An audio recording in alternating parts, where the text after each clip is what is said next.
asubuhi Yesu. Tawala mfalme. Tawala asubuhi leo. Tawala mioyo ya watoto wako Bwana. Tawala Baba Yesu. Kama si wewe Bwana, tungemwambia leo Bwana.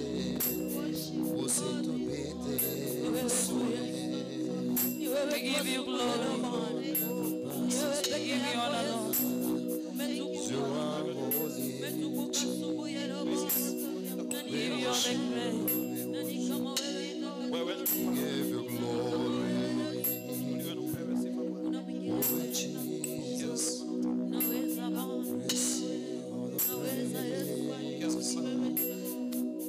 Inua mikono yako kwa Bwana, mwambie mimi sina mwingine.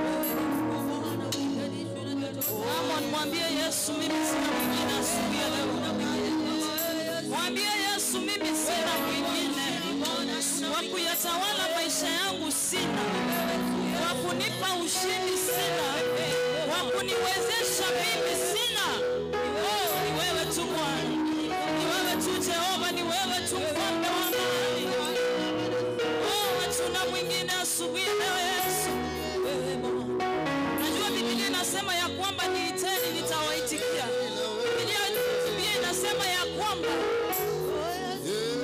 if we confess with our mouths, tutakapokiri na vinywa vyetu ya kwamba Yesu ni Bwana katika maisha yetu, chochote tutakachomwomba Mungu atatenda. Sasa ni juu yako wewe ambaye unamfahamu Yesu asubuhi leo, uinue sauti yako zaidi ya vile ambavyo unainua kila wakati. Mama David anasema mimi sina mwingine. Umwambie Mungu ya kwamba sina mwingine asubuhi leo. Kwa kuyatetea maisha yangu sina. Aliye kimbilio langu sina. Aliye tumaini la maisha yangu sina. Aliye tegemeo langu la kila wakati sina.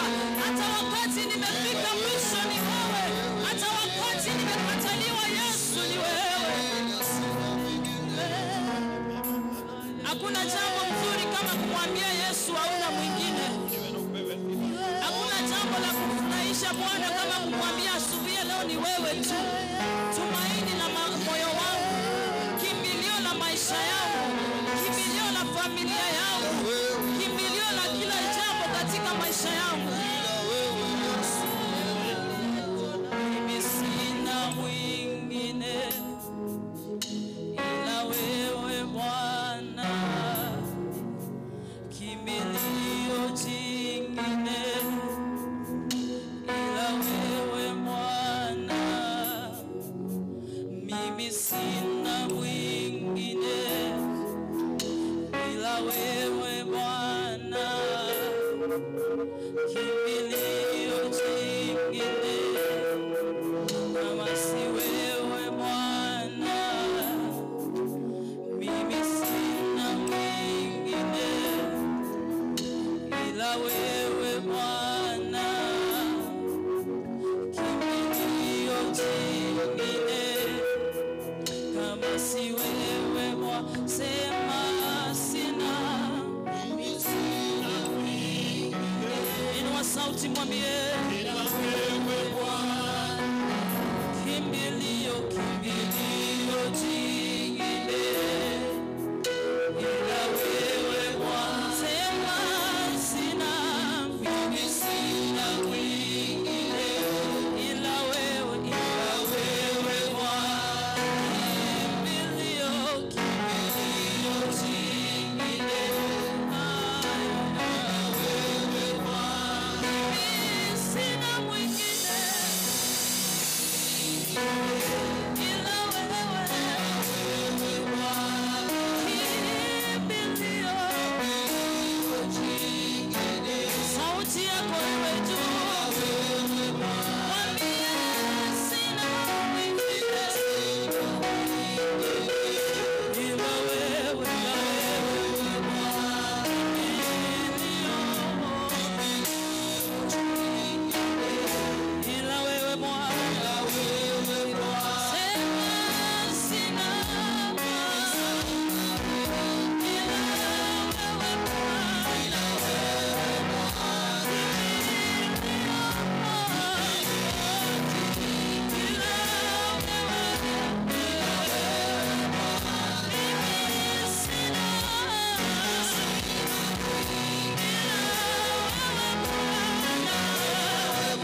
kuniongoza Yesu, wa kuniinua ni wewe. Sina mwingine, sina mwingine wa kunitetea ni wewe, wa kuniinua ni wewe, wa kunibariki ni wewe, wa kuniongoza ni wewe. Mwambie sina mwingine, mwambie Baba sina mwingine, mwambie Yesu asubuhi ya leo ni wewe, mwambie Yesu wakati huu ni wewe, wakati huu ni wewe, wakati hizi ni wewe, ni wewe unastahili, ni wewe unatosha, ni wewe kimbilio, ni wewe tumaini, ni wewe wajane, mama wa yatima, kimbilio wa wote, tunakuinua asubuhi ya leo. Mwambie ni wewe, ni wewe, ni wewe, ni wewe, ni wewe. Yesu ni wewe. Tena Mungu. Yesu ni wewe. Hatuna mwingine. Mungu ni wewe. Yesu ni wewe. Hallelujah. Hatuna mwingine tena Bwana. Hallelujah. Wewe tu Yesu. Nyakati zote ni wewe tu Bwana. Nani kama wewe Bwana? Nani kama wewe Mungu mwenye nguvu, Mungu mwenye mamlaka, Mungu mwenye upendo? Hakika ungejua kila ambacho Mungu kama wewe asubuhi ya leo anatenda katika maisha yetu kila wakati. Ni wewe peke yako. Ungekuwa na uwezo wa kumwambia sina mwingine. Ni wewe mtakatifu Yesu. Wareko manyalinya sawa para sama gimaito kira chingaki abakwanya kwale konyara ko igoromo nuwa matenya saenga timbu ationde. If you had the power to know what God is doing and He's been doing in our lives every day, ungeweza kuinua moyo wako kwa Mungu.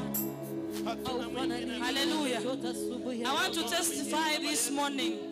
Nataka nitoe tu ushuhuda kidogo tu yenye inafanya mimi siwezi kumwacha kumwabudu Bwana na kumwambia kwamba sina mwingine. Munaona hii iko hapa hii. Bwana asifiwe. Unaona haya madhabahu munaona hapa leo. Haya madhabahu yangemaliza mtoto wangu siku hii yenye yaliletwa. Bwana asifiwe. Amen. Hallelujah. Haya madhabahu yalikuwa yana mguu mmoja. And my son hakuwa anajua haina mguu. Kitu ilikuwa imeekelewa yeye akaenda akachukua kama yeye sasa yeye ni mtoto ajui. Bahati mzuri Mungu akampa neema akusimama huku akitoa. Akasimama hapa akitoa. So when alitoa hiyo kitu haya madhabahu yakaanguka. Bwana asifiwe. Na tulikuwa tunakaa hapa tunanena. Tulikuwa tunaneneana tu watu wa ibada. So sisi tunashtuka pati kwa sababu Mungu ni wa neema. Haleluya. Akamnusuru. Akamruhusia soma kweli. Na akajipea akaeoboro. Bwana asifiwe. Mungu akajipatia ushuhuda sababu mtoto angekufa na hii kanisa ingemaliziwa ushuhuda wake. Bwana asifiwe. Monene sabakwe. Kero mwana alikuwa sengencho yake sie kanisa ingesemwa ya kwamba hiyo kanisa iko na mapepo. Mungesema eti ni kanisa ya kawaida kweli.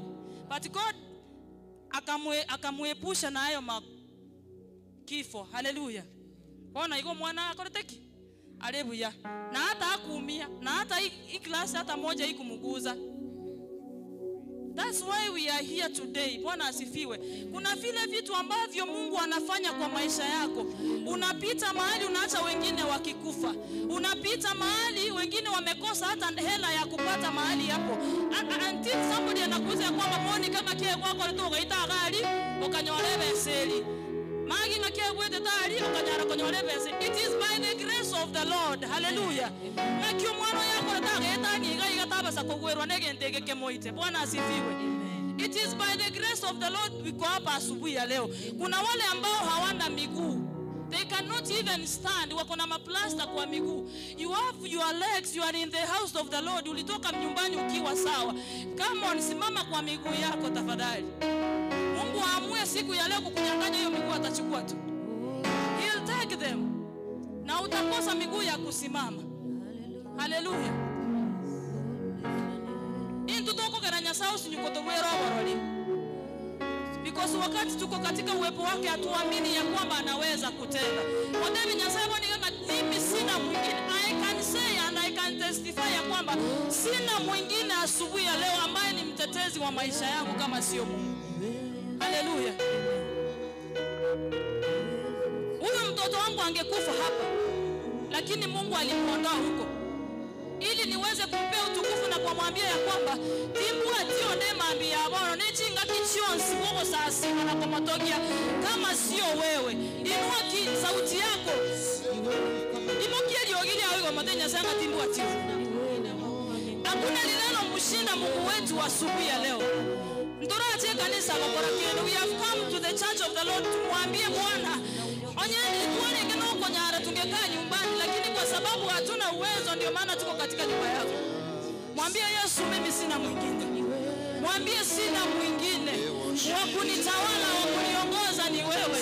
Wa kunitawala, wa kuniongoza ni wewe. Kimbilio na maisha yangu ni wewe. Tumaini la moyo wangu ni wewe. Msaada wangu wa karibu ni wewe. Oh yes. Ni wewe. Tunakuabudu asubuhi ya leo Yesu. Tunakupa heshima asubuhi ya leo Bwana. Tunakupa utukufu asubuhi ya leo Yesu. Wewe ni Mungu, hakuna mwingine kama wewe. Wewe ni tumaini la maisha yetu Bwana. Umetunusuru na mengi yale ambayo hatungeweza. Hallelujah. Wakati madaktari walisema ya kwamba unastahili kukufa ama huo ugonjwa wako hauna tiba, Mungu alisema ya kwamba hiyo ugonjwa iko na tiba. Hallelujah. Wakati walisema ya kwamba pressure haina dawa ama iponi, Mungu alikupea dawa yake. Hallelujah. Wakati ulikosa njia ya kuchukua watoto wako shuleni, God made a way for you. Because he makes a way where there is no way. This morning mwambie, you are the way maker in my life. Matevi na yokorosie njira sobo kimabwane. Ni wewe ambaye unatengeneza njia katika maisha yangu. Hata katika mgonjwa ambaye ako katika nyumba yako, mwambie Yesu ni wewe unapeana uponyaji. Hata katika yule mtoto ambaye ameshindikana, matevi nyasaye naye ukonyara. Mwambie sina mwingine. Sema sina mwingine, sina mwingine Yesu. Hallelujah. Acha tuinue mikono yetu mwambie Bwana asante. Tunapomaliza ibada yetu ya asubuhi leo mwambie Yesu asante. Baba yetu. Sio kwa uwezo wetu. Si kwa majeshi wala silaha, ni kwa Roho Mtaka. Mwambie si kwa majeshi, si kwa majeshi wala silaha, ni kwa Roho Mtakatifu. Sema si kwa majeshi, si kwa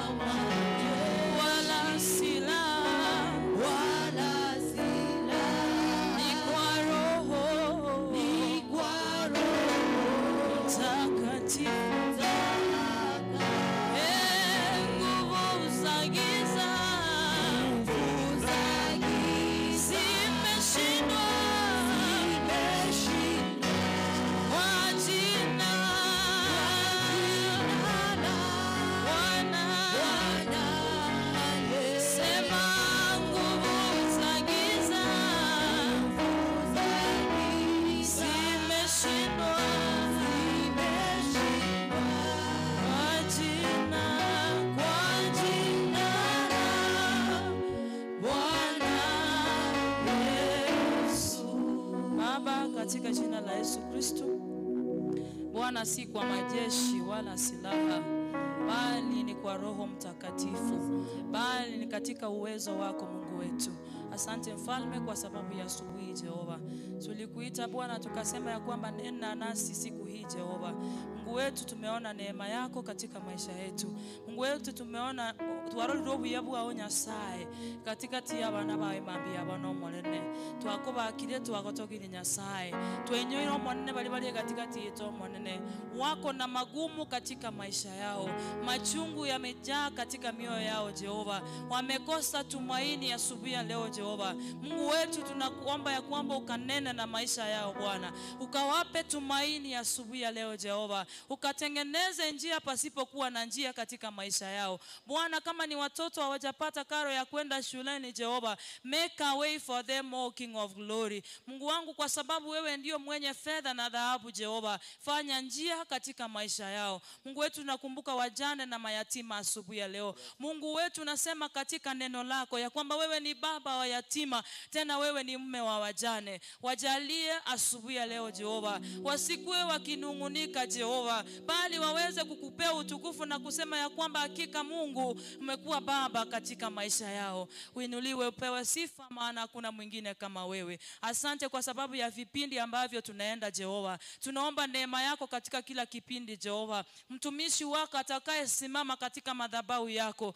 kuyanena yale ambayo umeweka katika Jehova, umtumie kama chombo Jehova Jire, kuleta neno lako kwa watoto wako. Onyare gototogonyera kurwa sedi ngane Nyasaye, onyare gotorongia kurwa sedi ngane omonene, onyare koro ise chinchere chito chikwenera sobosi bwa Nyasaye. Oba kwe gwo bonene kiagero ndete yonga bunaye na se Kristo Yesu tuasabire na kwegena. Amen. Amen. Makofi mazuri kwa praise and worship. Amen. Bwana Yesu asifiwe. Nataka kusema Mungu wetu ni mwema. Ametulinda na leo tumekutana katika nyumba yake ili tumwabudu. Nataka usalimie mwenzako, umwambie karibu katika nyumba ya Bwana. Asante. Amen. Angalia mwingine side nyingine tena, kuna mwingine, mkaribishe katika nyumba ya Bwana. Amen. Amen. Amen. Welcome to the house of the Lord. This is where you belong. Hapa ndio leo ulikuwa ukue katika nyumba ya Bwana. Kwa niaba ya secretary ambaye yuko nasi siku ya leo, ningependa kuleta matangazo vile yafuatavyo. Leo tutakuwa na meza ya Bwana. Kwa hivyo tuiombee. Tunaposhiriki tushiriki wote, na Mungu akue katikati yetu. Today we have Lord's table. Let us continue praying for it. Macedonia West ndio wamekuwa on duty. We want to thank you so much. Wanamaliza leo jioni, na wakimaliza from tomorrow tutakuwa na Macedonia East. Macedonia East will be on duty as from tomorrow morning. Rigesa, tunaendelea kuleta wale ambao wajaleta. Nafikiria siku ya kuombewa iko karibu kufika. Ikiwa Mungu amekubariki, umefuna, ni vizuri tulete katika nyumba ya Bwana. Tukue waaminifu, tulete Rigesa vizuri, ndio tuombewe na tutabarikiwa pamoja. Our sister Immaculate alipoteza mamake mpendwa. Sister Immaculate alipoteza mamake mpendwa.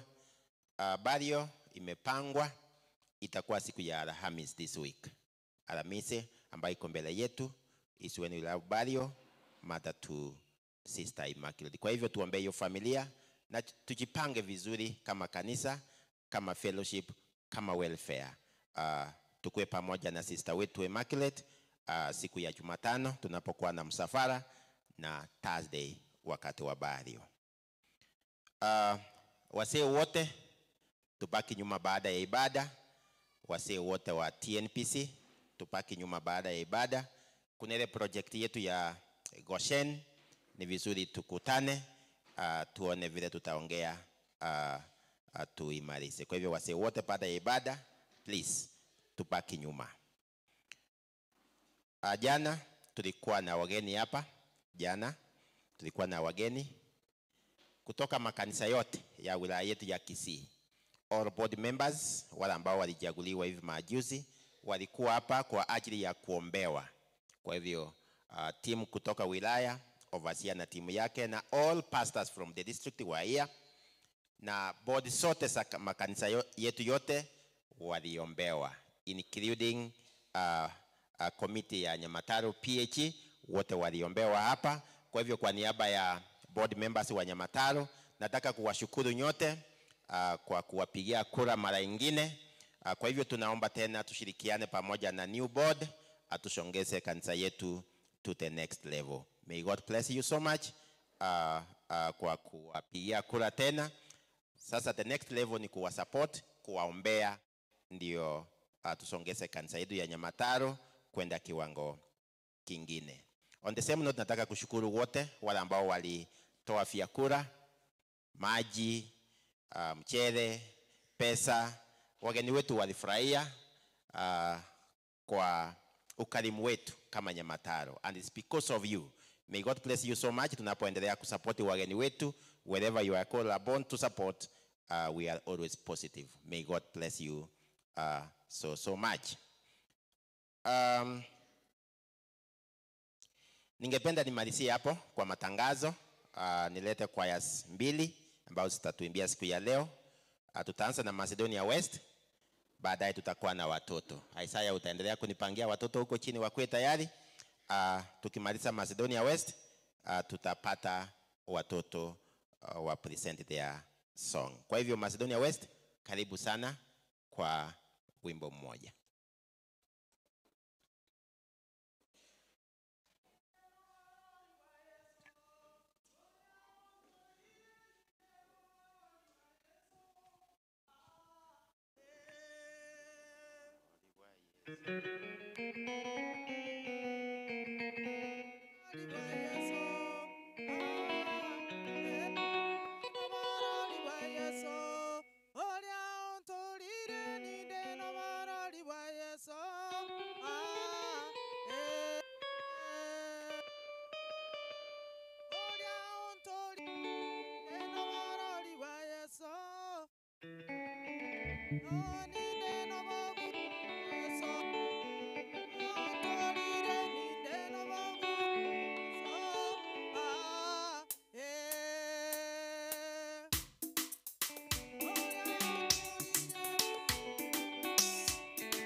pigia Macedonia West makofi mazuri wanapotoka.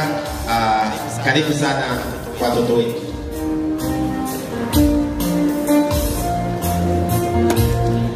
Macedonia West nimeambiwa Wednesday watakutana kwa ajili ya Malaria. On Wednesday fellowship Macedonia West kwa ajili ya Malaria.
Asante. Amjamaliza? Okay. Thank you. Hakikisha mtoto wako amejiunga na hii kwaya. Hii ni kwaya mzuri. Zimeona vile wanafanya vizuri? Yes. Asante sana. Widows wapaki nyuma baada ya ibada. Wajane wote waboraka nimeambiwa wabaki nyuma waone viongozi wao. Choir practice nimeambiwa tutaambiwa wakati tutaanza kukutana tena. Kwa hivyo kesho tusikuje mtungoje mpaka wakati tutaambiwa. Choir practice or choir members tuchukue break kadogo, tutaambiwa when we resume our choir practice. Wakati huu nataka niwatambue wageni ambao wamekuja siku ya kwanza katika kanisa ya Nyamataro. Karibu sana wageni wetu. We love visitors. We love you so much. Wageni wetu mahali popote mlipo, ningeomba msimame msalimie kanisa. Tupige wageni wetu makofi wanaposimama. Asante wageni wetu. Naona kuna mgeni amesimama floor ya juu. Mpige makofi mazuri hiyo mgeni amesimama huko juu. Asante. Hapa chini. Asante, naona kuna mgeni hapo nyuma. Tupige wageni wetu makofi mazuri. Na ikiwa umekaa karibu na mgeni, ningependa usimame. Lydia, Sister Lydia, uko na mgeni hapo. Simama, karibisha mgeni wetu vizuri. Brother, karibisha mgeni karibu na wewe hapo. Asante. Yes, brother Andrew, karibisha mgeni. Tuwapigie makofi mazuri wageni wetu. Asante. Baada ya ibada, wageni wetu msikiwe na haraka kutoka. Tutakutana karibu na hiyo mesa hapo nyuma, tutajuana zaidi, mtakutana na viongozi wengine wa kanisa, ndio watawajulisha program ya kanisa yetu, na ikiwezekana you make this church to be your church. Tupige wageni wetu makofi wanapokaa. Asante, karibu sana. Wakati huu ningependa tusimame tukiongozwa na praise ni worship, tumtolee Mungu. Tunatoa sadaka, tunatoa fungu la 10 zetu vizuri. Leo ndio siku ya mwisho ya mwezi wa pili. Tunatoa report zetu leo. Kwa hivyo vile Mungu amekusaidia mwezi wote, tukuje hapa kwa nguvu tukimtolea Mungu. Asante sana. Karibu sana praise.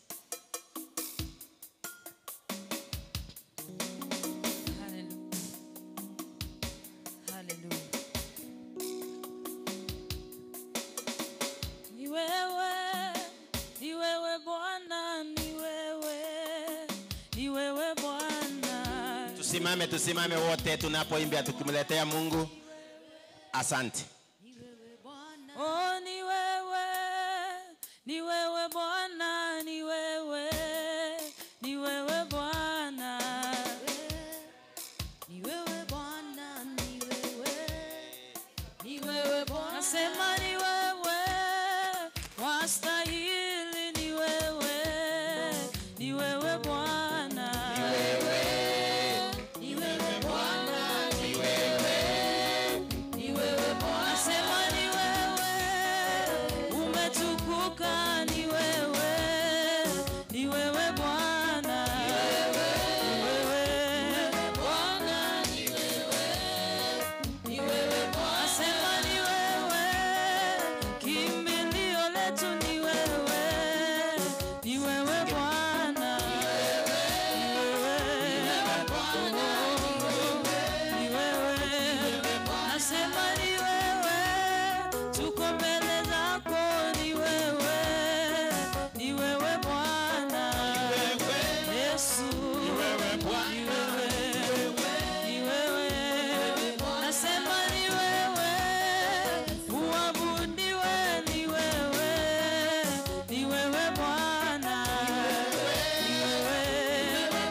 yetu juu tunapoomba.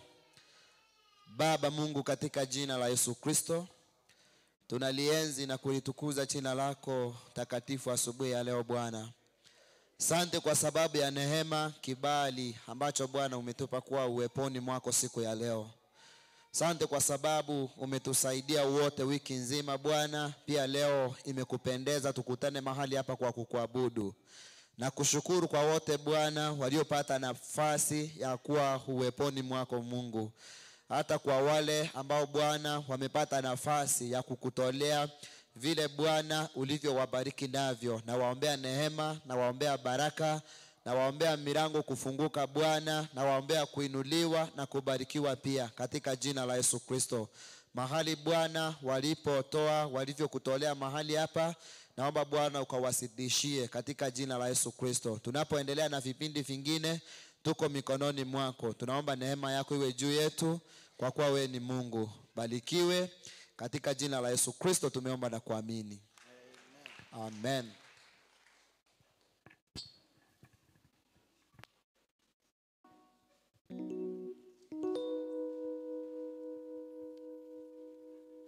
Hallelujah. Amen. Praise God. Amen. Bwana Yesu asifiwe. Amen. Amen. Bwana Mungu ni mwaminifu. Yeye ndiye ametulinda. Tumekusanyika siku ya leo hapa tukaweza kumtukuza kwa sababu yeye ndiye mwaminifu kwa maisha yetu. Amen. Hallelujah. Amen.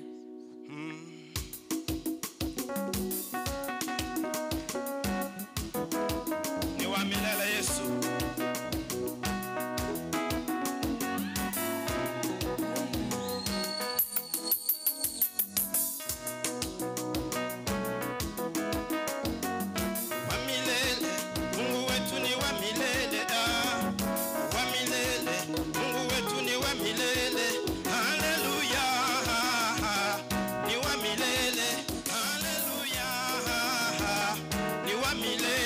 Asifiwe. Wa milele, Mungu wetu ni wa milele. Wa milele. Mungu wetu ni wa milele. Haleluya. Haleluya. Ni wa milele. Haleluya. Ni wa milele. Asifiwe. Wa milele. Mungu wetu anatupenda. Ni wa milele. Mungu wetu ni mponyaji. Haleluya. Ni wa milele. Haleluya. Ni wa milele. Asifiwe. Mungu wetu ni wa milele. Wa milele. Mungu wetu ni wa milele. Wa milele. Haleluya. Ni wa milele. Wa milele. Haleluya. Ni wa milele. Asifiwe. Wa milele. Baba yetu anatupenda. Ni wa milele. Mungu wetu ni mwaminifu. Haleluya. Ni wa milele. Haleluya. Ni wa milele. Asifiwe. Tumchezee Bwana. Ni wa milele. Kama unaamini mchezee Bwana. Haleluya. Ni wa milele. Haleluya. Ni wa milele. Asifiwe. Wa milele. Mungu wetu ni wa milele. Ni wa milele. Baba yetu ni wa milele. Haleluya. Ni wa milele. Haleluya. Ni wa milele. Asifiwe. Mungu wetu ni wa milele. Wa milele.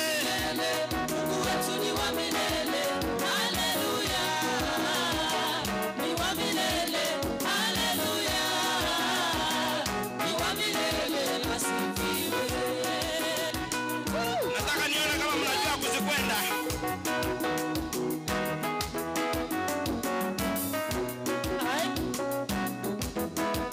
Hey.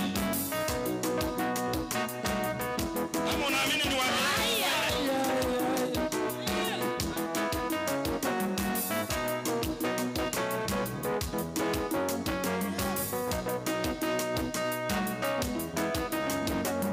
Wa milele. Baba yetu ni wa milele. Wa milele. Mungu wetu ni wa milele. Haleluya. Ni wa milele. Haleluya. milele tumsifu. Mungu wetu ni wa milele. Wa milele. Wa milele. Wa milele. Haleluya. Ni wa milele. Haleluya. Ni wa milele. Wasifiwe. Wa milele. Mungu wetu ni wa milele. Wa milele. Mungu wetu anatupenda. Haleluya. Ni wa milele. Haleluya. Ni wa milele. Asifiwe. Mungu wetu ni wa milele. Tumusifu. Mungu wetu ni wa milele. Haleluya. Ni wa milele. Haleluya. Ni wa milele. Asifiwe. Wa milele. Wetu ni wa milele. Wa milele. Mungu wetu anatupenda. Haleluya. Ni wa milele. Haleluya. Ni wa milele. Asifiwe. Mungu wetu ni wa milele. Wewe ni wa milele. Mungu wetu ni wa milele. Tumeona mfano wako. Haleluya. Ni wa milele. Haleluya. Haleluya. Ni wa milele. Asifiwe. Haleluya. Mungu wetu ni wa milele. Wa milele. Mungu wetu ni wa milele. Haleluya. Ni wa milele. Haleluya. Ni wa milele. Tumuinue. Muinue. Muinue. Muinue. Muinue. Muinue. Haleluya. Haleluya. Ni wa milele. Haleluya. Ni wa milele. Asifiwe. Twende, twende, twende, twende, twende.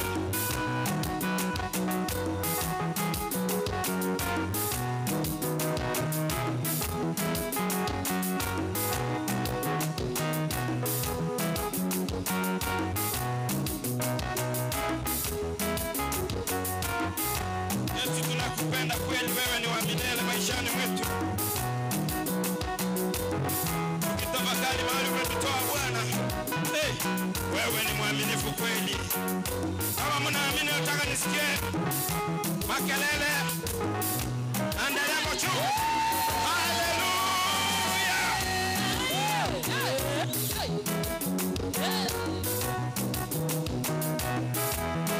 Wa milele, Mungu wetu wa milele, wa milele, Mungu wetu unatupenda. Haleluya, ni wa milele. Haleluya, ni wa milele. Tumsifu, tumsifu Bwana. Wa milele. Mungu wetu ni wa milele. Haleluya. Ni wa milele. Haleluya. Ni wa milele. Asifiwe. Wa milele, Baba yetu ni wa milele. Wa milele, Baba yetu tunakupenda. Haleluya, ni wa milele. Haleluya, ni wa milele. Asifiwe, asifiwe Bwana. Ni wa milele. Tumuinue. Mungu wetu ni wa milele. Haleluya. Haleluya. Ni wa milele. Haleluya. Ni wa milele. Asifiwe. Nataka tumurukie juu.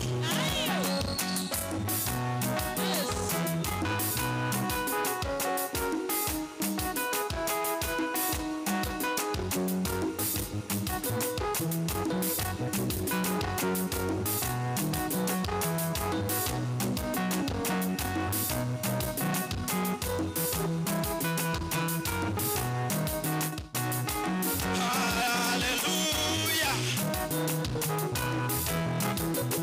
Kweli Yesu, wewe ni mtamu. Hakuna utamu kwingine kama kwako Bwana. Ndio maana tunakukimbilia wewe. Kwako kuna usalama tele. Wa milele, Mungu wetu ni wa milele. Wa milele, Mungu wetu ni wa milele. Haleluya. Ni wa milele. Haleluya. Ni wa milele. Asifiwe.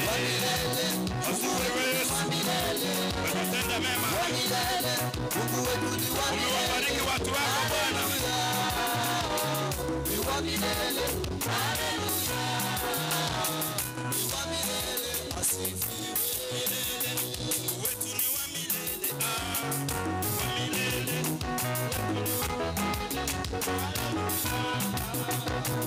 Ni wa milele. Haleluya. Ni wa milele asifiwe. Mungu wetu ni wa milele. Wa milele. Wa milele. Wa milele. Wa milele. Haleluya. Wa milele. Haleluya. Yesu. Wa milele asifiwe. Wapi vigeregere, vigeregere. Vigeregere, vigeregere. Haleluya. Bwana Yesu asifiwe. Nani amebarikiwa na huu wimbo? Hakika umebariki moyo wangu. Bwana asifiwe. Ambia jirani yako, unapomwabudu Mungu, unapomtukuza Mungu, mtukuze ukimaanisha. Haleluya. Wapi vigeregere, vigeregere, vigeregere. Wapi shangwe, shangwe, shangwe, shangwe. Haya, inua mikono yetu juu. Mikono yetu juu, tumtukuze Bwana.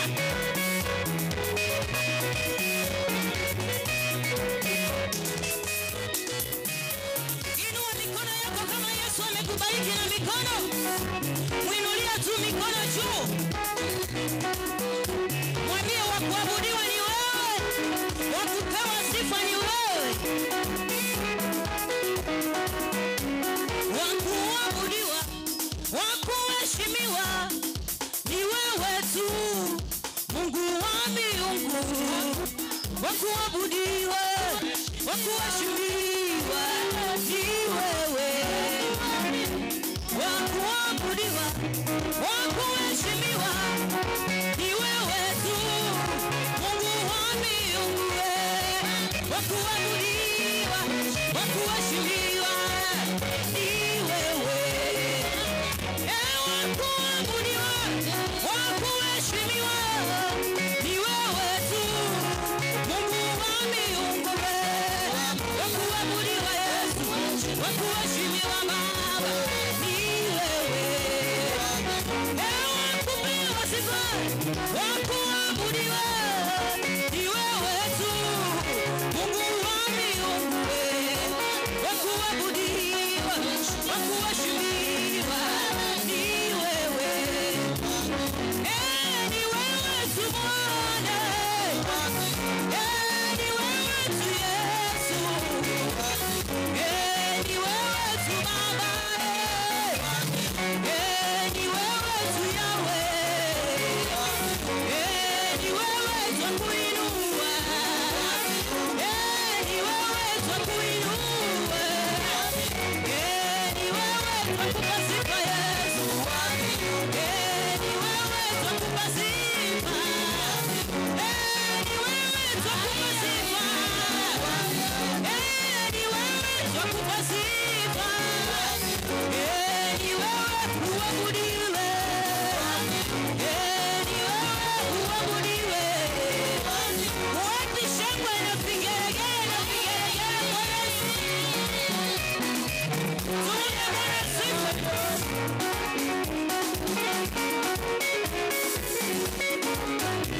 Wapi vigelegele, vigelegele, vigelegele.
tafuta. Nimezunguka zunguka zunguka.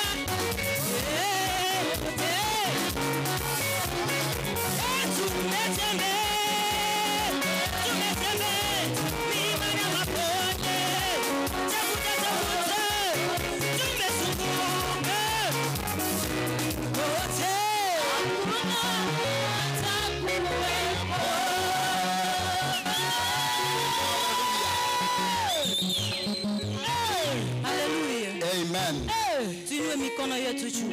Yes. Tumwambie Yesu ni wewe tu Bwana. We worship your name, O Ni wewe God. peke yako Bwana. You are gracious unto us. Ni wewe tu Yesu. Inua tu You are the mikono. Lord of our salvation. Ni wewe mfalme. You are the deliverer of Israel. Ni wewe peke yako Bwana. You are the same yesterday, today, and Tumetembea forevermore. duniani kote Bwana. We love you, dear Lord. Peke yako unastahili. We worship your holy Peke name. yako Yesu. You are the King of kings. Tunakutukuza. You are Jehovah El Shaddai. Jina lako. Wewe ni baba yetu. Wewe unastahili kuabudiwa.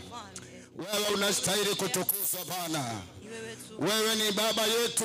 Wewe ni mfalme katika maisha yetu. Tunakuabudu kwa sababu uko ndani ya nyumba hii. Tunakutukuza jinsi ulivyo mwema katika maishani metu, na hata jinsi umeweza kutubeba kwa mkono wako ulio hodari kutulete mpaka siku ya leo. Bwana, mwezi wa 3 tumefika, na tarehe za leo Jehova Mungu tuko mikononi mwako. Wewe ni Mungu unenaye zungumza na watu wako. Wewe ni Mungu unayebariki watu wako. Wewe ni Mungu unayeinua watu wako Bwana. Wewe ni Mungu unayeachilia baraka kwa watu wako.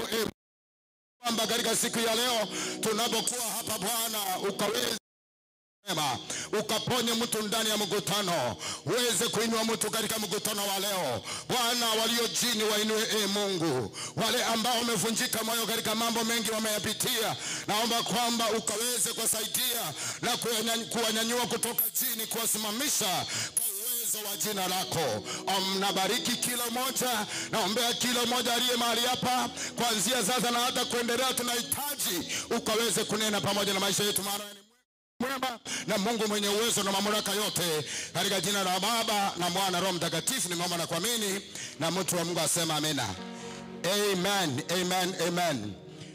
Nataka niweze kumshukuru Apostle Monica, tafadhali unaweza kuja unisaidie ili tukaweze kumshukuru Mungu pamoja kwa jina la Yesu. Karibu sana katika nyumba ya Bwana, na karibu sana katika ibada yetu ya pili katika kanisa letu ya Mataro PAG.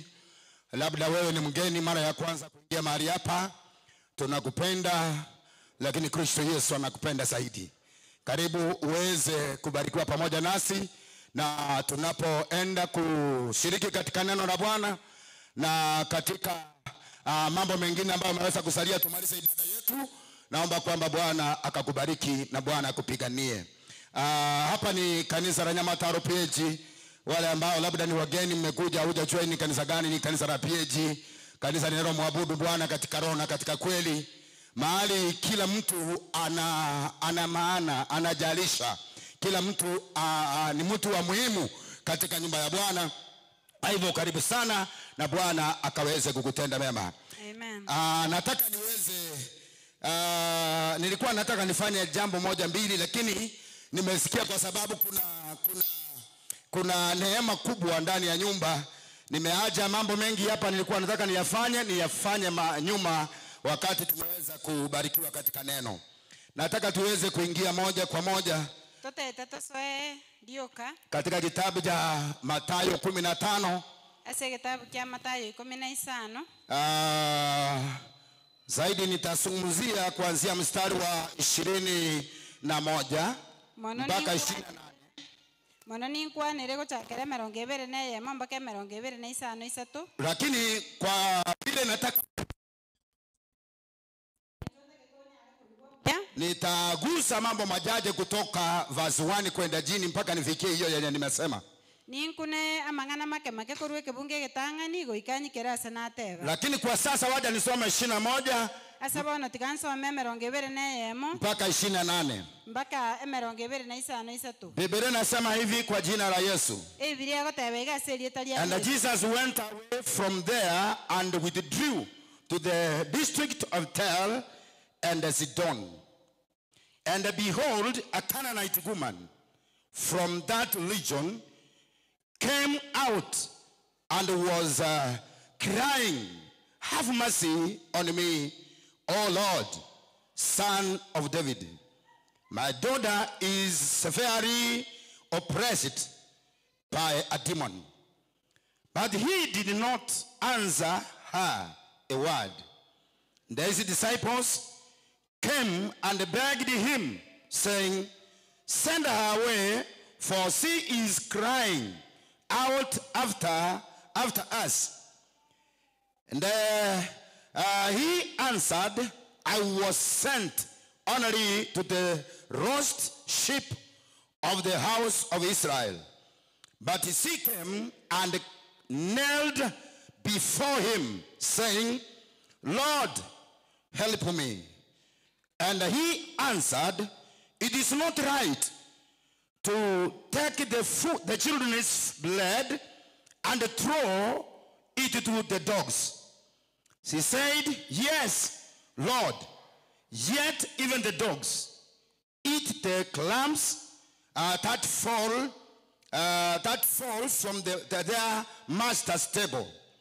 Verse 28, Biblia inasema, then Jesus answered her, "O woman, great is your faith. Great is your faith. Be it done for you as you desire." And her daughter was healed instantly. Amen. Matayo 15 nchakere 21 mpaka 25 isategotebe. Yesu akarua aroro akagenda chinsemo chia Turo na Sidoni. Na aroro omukungu okanani korwa asense melia akaoroka. Agaka eliogi akobora. Omonene omwana o Daudi ndolera amabera. Enyaruka yane yachandirwe mono nekerecha. Kolende tamoiraneria ing'ana. Aboroki wabaya bagacha bakamosorora bakabora. Mokani agende ekiagera kono gototunyana ogotwakera eliogi. Akairaneria. Nigo natometwe ase ching'ondi chinsuru chie nyumba ya Israeli chioka. Kolendo omukungu olia akamochiera akamusasima. Akabora omonene nkonya. Akairaneria. Tali buya kobogoria obokima bw'abana na koborutera chisese. Akabora omonene kolende nonya ne chisese nkolie chire amatori ayakugwa korwa ase chimesa chiabanene babo. Elio Yesu akamoiraneria ayo mong'ina okwegena kwao nokonene tiga abe buna oganetie na ekero ekio enyaroka yaye ekaweniwa. Amen. Amina. Na Bwana abariki andiko. Nyasase neliriko. Kwenye tumesoma Ase tuwasomire tukianzia verse 1 kuteremka kwenda chini. Toise gochakera eyemo totirimboke gochinse. Ni Yesu anazungumza pamoja na Mafarisayo pamoja na waandishi wa watu ama wanasheria. Yesu okwanera abafarisayo n'abaliki b'amachiko. Tunaona wakikuja verse 1 wakimuuliza kwamba mbona wanafunzi wako wanakula bila kunawa mikono? Ekefunge getangani okwa abafarisayo bako mobolia ng'ingi yako gara boroki wabao bakoragira bataki. Ama ni kwa nini wanafunzi wako wanafunza sheria za wazee? Gose ninki yako gara boroki wabao bakorokereria amachiko yabagaka.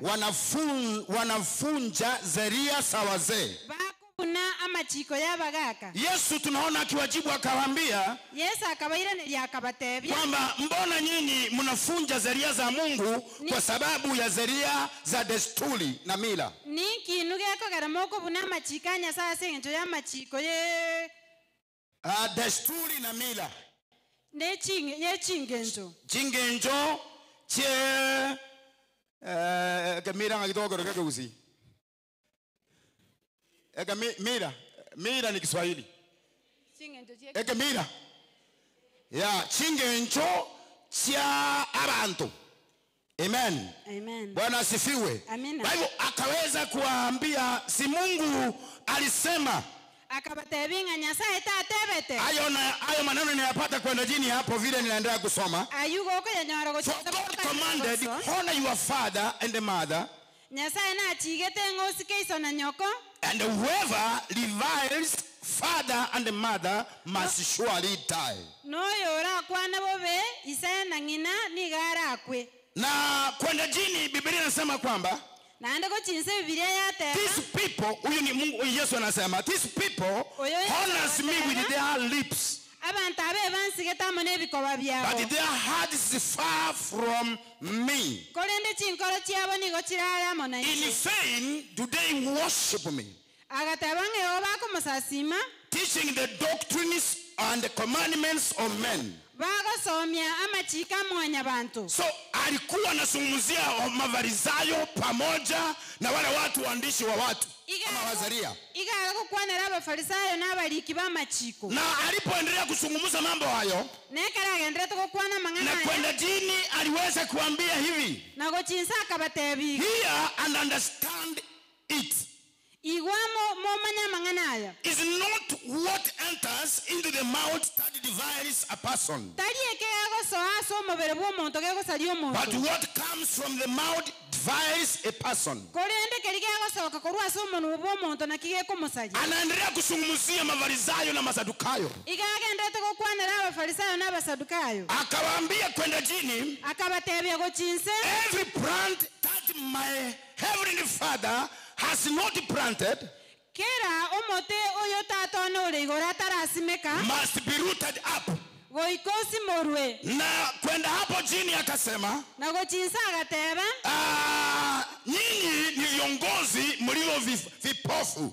Inuna baraye meuko. So tunapotoka hapo ndio sasa tumekuja mahali nimesoma. Bwana tokorwa buna ritogo so ase tuaso. Biblia inazungumzia kuhusu mwanamke Mkanani Ebirie gukwanere goro yo mokungu okana ambaye alikuwa na mtoto amepagawa ama ameweza kuingiliwa na mapepo. Oyo obwato omwana nyaroka obwatire na ebirecha. Na akakuja kwa Bwana Yesu. Na agacha soma nene Yesu. Alipokuja kwa Bwana Yesu, Ekara achita soma nene Yesu. Biblia inasema kwamba huyu mwanamke alikuwa Mkanani. Ebirie gatabango mokungu oyo garengo mokanani. Ningependa ujue Wakanani walikuwa ni watu aina gani. Kontake to manya bakana nimbanto bangencho kibali. Wakanani walikuwa ni watu ambao walikuwa na tabia zao. Abakana ninigo babwate chingencho chiabo. Ni kule akina Joshua na Caleb na wale watu wa Israeli waliochaguliwa watu 12. Na aliasa Joshua na Caleb n'abantu bali 12 bachorete. Walitumwa wakaenda kupeleleza. Batome tubagachikorota. Ni watu walikuwa wakubwa majitu. N'abantu barenga abanana asemebere. Na tunapoendelea kuangalia kwenda ndani, Ekara to kuligereria gochime. ni watu ambao waliweza kujiingiza sana katika ibada N'abantu bese timona ase ogosasima. za kuabudu miungu. Ogosasima emebweka. Walikuwa na miungu mingi. Babwate emebweka neme. Walikuwa na miungu ambaye anaitwa Anati, Babwate nyasa yari kurukwanati. a goddess associated with warfare warfare and fertility. Enyasa enkungu yabwate nene chisegi no konyora abana. Na hunting Noko tuara. okotwara. So huyu alikuwa ni miungu ambayo walikuwa wanaabudu. Oyo yenere nyasa ebari go. Walikuwa na miungu mingine inaitwa Asera. Mbabwate nyasa yende yari kurukwashera. Na Asera was the mother of all gods, Ashera garenge mama mwabachi nyasa echi. associated with fertility and the sacred trees. Nero bwate ine no konyora abana mone moteke torenge. Amen. Na pia kulikuwa na miungu mingine ilikuwa inaitwa Astarte, Na andi nyasa yene nere yari kurukwastate. a Canaanite goddess of love, Enyasa enkungu yarenge yobwanchani. fertility and war. Okonyora abana amone segi. Walikuwa na miungu mingine ilikuwa inaitwa Baal, Mbabwate nyasa yende yari kurukubal. a storm god and a fertility god. Enyasa yarenge ye chinguru chinyinge nale wa Kanani, aba n'abantu baka mahali huyu mwanamke ametokea. aso mukungu yaruete Kulikuwa na mwanamke wa mahali yako, kulikuwa na miungu mingine ilikuwa inaitwa Dagon, enyasa yende nyarengo yarekoro kwa Dagon, the chief god of the Philistines. enyasa enene y'Abafilisti, Half man, half fish. omonusu yarengo omonto enusu yarenge enswe. Pia kuna miungu mingine ama mungu mwingine alikuwa anaitwa El, Nande enyasa yende nere yarekoro kwa the father of many gods. tata bwe chinyasa echo. So huyu mwanamke Mkanani ndio ametoka hapo, Omwana omukungu oyo mo Kanani no aruete abo. na alipotoka hapo akataka msaada kwa Mungu ambaye ni Kristo Yesu mwana wa Mungu. Akaruga abo nande agataka obokonya ase Yesu Kristo omwana o Nyasaye. Anaingia na kuanza kupiga kelele, Agosoaga agochaka gwaka eriogi. anasema mwana wa Daudi. Agoteba omwana o Daudi. Anaposema mwana wa Daudi Ekera agoteba omwana o Daudi. anamaanisha Mungu wa Israeli Igamine ti Nyasaye o Israeli. aliyeziumba mbingu na nchi. Oyo otongete igoro nense. So ni kama aliweza kupata kwamba hakuna ushindi kutoka miungu ya Kanani. Okoranga konyororire ngabo buimbu arenga ase Nyasaye. Asera walishindwa kumsaidia, Ashera mbasi nyetukomokona. Anaki wakashindwa kumsaidia, Anaki bagasinyukomokona. Astate wakashindwa kumsaidia, Asante bagasinyukomokona. Bali wakashindwa kumsaidia, Balimba mokonye. Dagoni wakashindwa. Dakoni bagasinyukomokona. Akakuja kwa Mungu aliye hai. Agachase Nyasaye ole mmoja. Ninataka kuambia kwamba tunamwabudu Mungu aliye hai, Mungu mwenye uwezo na mwenye mamlaka, Mungu anayeinua watu, anayesikia kilio cha wanaolia, anayepigania watu wake katika jina la Yesu Kristo. Kwa hiyo huyu mwanamke akalia kwa Yesu, akamwambia Yesu, nihurumie, mimi ni mwanamke ambaye ni Mkanani, sistahili kupata kitu chochote kutoka kwako, lakini nimekuja maana ninajua unaweza. Nimekuja ili niweze kusaidika kutoka kwako. Nimechoka na miungu, nimechoka na wanadamu, nimechoka na wenye nguvu. Nimekuja kwako mwana wa Daudi, uweze kunisaidia, uweze kuponya mtoto wangu ambaye ni mgonjwa, ametezeka. Nimekuja kwako. Yesu akakimya kujibu, hakuweza kujibu chochote, maana wanawake wale kutoka Kanani, Wakanani walikuwa ni maadui wa Israeli. Kwa hivyo hakutaka kujibu chochote. Wanafunzi wake wakaja kwake, wakamwambia Bwana Yesu, ambia huyu mwanamke atoke, anaweka kelele, anatupigia kelele, wanawake kama hawa watoke. Yesu akawaambia nilikuja kwa wale wapotevu wa Wayahudi. Yule mwanamke akasema ndio, hata umbwa anakula kutoka kwa meza ya wakubwa wake. Na alipoendelea kusema hivyo, Yesu alimwambia kwamba haistahili nichukue chakula ya watoto nikaweze kupeana kwa umbwa. Wayahudi walijua watu wa Kanani kama umbwa, walijua kwamba hao ni kama umbwa. Lakini Yesu anasema, wale yule mwanamke akasema ndio, ni kweli, hata umbwa wanakula kutoka kwa meza ya wakubwa wao.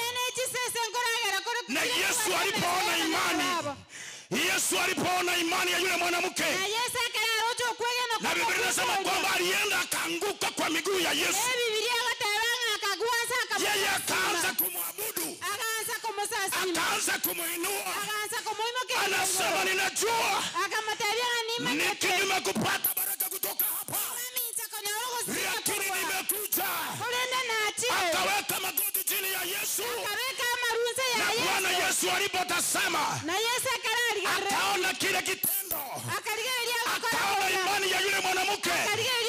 Biblia inasema akamwambia mwanamke, imani yako ni kubwa, na iwe kama vile unataka. Na mara hiyo hiyo yule msijana alikuwa mgonjwa. Biblia inasema kwamba akapata uponyaji katika jina la Yesu wa Nazareti.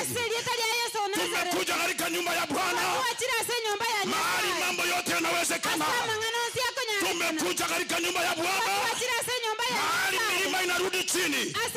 Tumekuja katika nyumba ya Bwana, mahali kansa inakauka.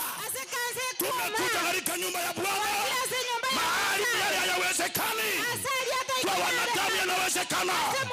Hii ni nyumba ya Mungu, hii ni nyumba ya Jehova. Hata kama tumetoka katika familia ambazo zingine ziko na mikosi, zingine hazina imani, zingine wamelaaniwa, wengine hawako pamoja, tumekuja kwa nyumba na nyumba ya Bwana, mahali Kristo Yesu ndiye simba kutoka kabila ya Yuda. Oh, haleluya! Bwana asifiwe. Inawezekana. Yule mwanamke akasema, mimi ni mkahani, sistahili. Nimejaribu kutoka kwetu, mizizi ya ukoo wetu imezuia baraka zangu. Watu wa Kanani wanaoabudu miungu wamekorofisha maneno yangu. Nimeshindwa, sijapata uponyaji pale. Yesu wa Nazareti, Yesu wa Nazareti, nimekuja,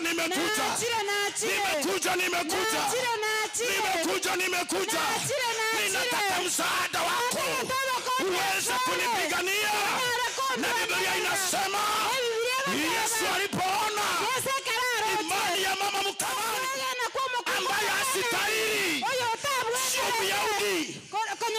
Myahudi, sio mtu ambaye ametokana kwa ukoo wa Yesu. Yesu akasema, akinonya, hata kama nonya tini gokorera bantu bintu, hata kama siwezi tendea watu Mungu yotaishaini, hata kama huyu mwanamke taruetia soro yaliwaito, kwa uzao, lakini enjera bekia marua yansa, lakini njia ameweka enjera Mungu yansa simire, njia ambaye amegego chenjia bintu, kitu ambacho kinabadilisha vitu. Haifuati kwenu ni wapi? Haifuati kwenu ni wapi? Haifuati kwenu. Teri kubwati ororero wenu no rondorero. Teri kubwati nginyokare gokora. Teri kubwati gosenyoka no munyabiri yorenge. Teri kubwati gosenyoka no maraki. Teri kubwati gosenyoka no masoyorenge.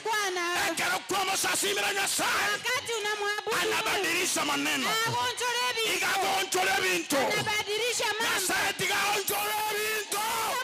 Asenge kuachia senyomba ya maneno. Mungu abadilishe maneno. Abadilishe vitu katika familia yako. Akuondolee mikosi na balaa. Akuondolee vifo. Akuondolee magonjwa yasiyopata uponyaji. Arusie. Bwana asifiwe. Amen. Kila bantu bakurigeli ureri wasino. Wakati watu wanaangalia ukoo wako, hata vile umekuja kanisani, hawajaamini kama uko serious. Wanajua vitu ambavyo mlikuwa mnafanya, wanajua vile ulikuwa unafanya, wanajua vile ulikuwa wanajua vile taa kwenu ilikuwa inawaka. Mbamanyete bunanga kia abantu ororeri wenu romanyekanete. Wanajua ukoo wenu. Mbamanyete bunabantu baseino bamanyere bunabamaliyo. Wanajua vile bamanyere bunabantu omuntu konywa makoruseino. Omuntu konywa makoruseino ikambero musacha. Nabamanyete ngenjeyo. Anaye kutoka kwenu lazima. Lakini Mungu ni Mungu. Anayebadilisha maneno. Mungu ni Mungu mwenye uwezo. Mungu ni Mungu anayeleta msamaha. Mungu ni Mungu anayetuinua. Mungu ni Mungu anayetubariki. Mungu ni Mungu ambaye anatupatia vya tena. Mungu ni Mungu. Mwanamke Mkanani. Mkanani akaweka magoti chini. Akaweka marunse. Sio kwa wanadamu. Akaweka magoti mbele zake Kristo Yesu. Akaweka marunse asobosibwa Yesu. Biblia inasema kwamba akamwabudu Mungu. Biblia ikotebanga akamusasima Kamshukuru Nyasaye. Mungu. Akamwahiraniria Nyasaye. Jibu lako halipatikani kwa kuongea maneno mengi. Jibu lako lako litapatikana utakapogundua nguvu zinazopatikana katika kumwabudu Jehova. Bwana asifiwe. Amina. Bwana anaenda kuambia watu maneno yako. Takonya goteya abantu amang'ana. Utawaambia na wataambia wengine. Uko batebi nande batebia abantu. Ambia Mungu. Tebia Nyasaye. Mwanamke akaweka magoti chini. Umukungu akabeka marunsi. Akaweka magoti chini ya Yesu. Akabeka marunsi asili. Akamulilia akamwambia mimi. Akamulira Yesu akamatebia. Bwana nimekuja. Na achira sole. Hata kama mimi ni umbwa kama vile umesema. Lakini hata hivyo. Naonye nabo. Bwana. Omonene. Hata umbwa. Naonye nesese. Sinakula mabaki. Nkoliera matoro. Sinakula mabaki. Nkoliera matoro. Kutoka kwa meza ya wakubwa. Kuruwa meza ya wanene. Hata umbwa. Naonye nesese. Sinakula kutoka kwa meza ya wakubwa. Nkoliera kuruwa meza ya wanene. Na Yesu alipoangalia kile kitendo. Na Yesu kararigeretio gukora kuja. Akamwambia mama. Akamateiyo Mungu. Imani yako ni kubwa. Okwegena kwa. Imeshinda imani ya Wakanani. Yabuiro kwegena kwa Imeshinda imani ya watu wa kwenu. Imeshinda ya wale wanaomwabudu Baali. Imeshinda ya wale ambao wanaomwabudu Dagon. Imeshinda wale watu wa kwenu. Imeshinda imani ya watoto wa Anaki. Wakamwambia kwamba nenda na iwe kama vile unavyotaka katika jina la Yesu. Ni nini unataka katika mjana wa leo? Unataka nini kutoka kwa Mungu? Ni nini imekuwa ngumu kama mawe? Ni nini umejaribu kupisha mlango umekuwa mgumu? Haufunguki. Wanadamu wamekufungia milango yako. Nimekuja nikwambia kwamba kuna Yesu. Kuna Yesu wa Nazareti. Aliye na nguvu zote kukufungulia milango. Wanadamu watakufunga. Mwanadamu atakufungia. Alihubiri hapa last week.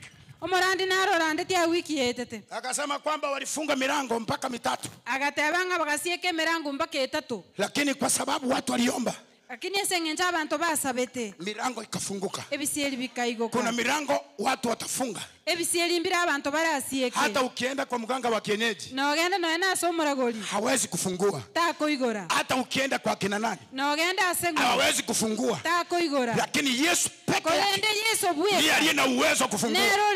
Kuna watu watafunga maneno yako. Abantu mbale barasika watafunga biashara yako. Basieke biashara byao. Watafunga watoto wako. Basieke abana bao. Watafunga ndoa yako. Basieke nyoma yao. Watakufunga wawezavyo. Bagosieke. Watafunga njia za baraka zako. Basieke chinjira cha masenya. Lakini Mungu ni nani?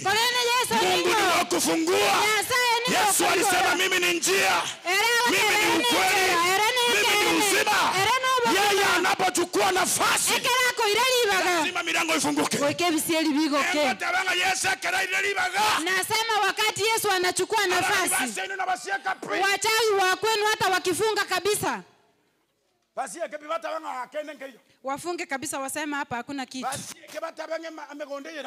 Wafunge waseme hii shamba tutanunua. Kuna watu wananunua shamba karibu na kwako, wanaweka ukuta sehemu moja, sehemu ya kwako hawaweki, kwa sababu wanajua utawapatia hiyo shamba. Wameweka wall kila mahali, wameacha kwako, wanajua wataendelea mbele. Wanajua watasongesha shamba. Watasongesha kwa sababu Yesu anatusaidia. Kwa vile waliacha hiyo nafasi. Kwa sababu watigirezi. Hata sisi tutaweka matafari hapo. Amina. Amen. Amina.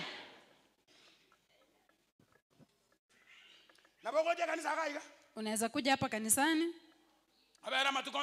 ukae siku zote, lakini usibarikiwe.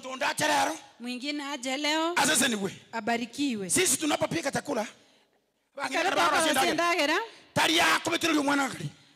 lazimishi mtoto akule. Kitambo watoto walikuwa wanapewa chakula kwa kero.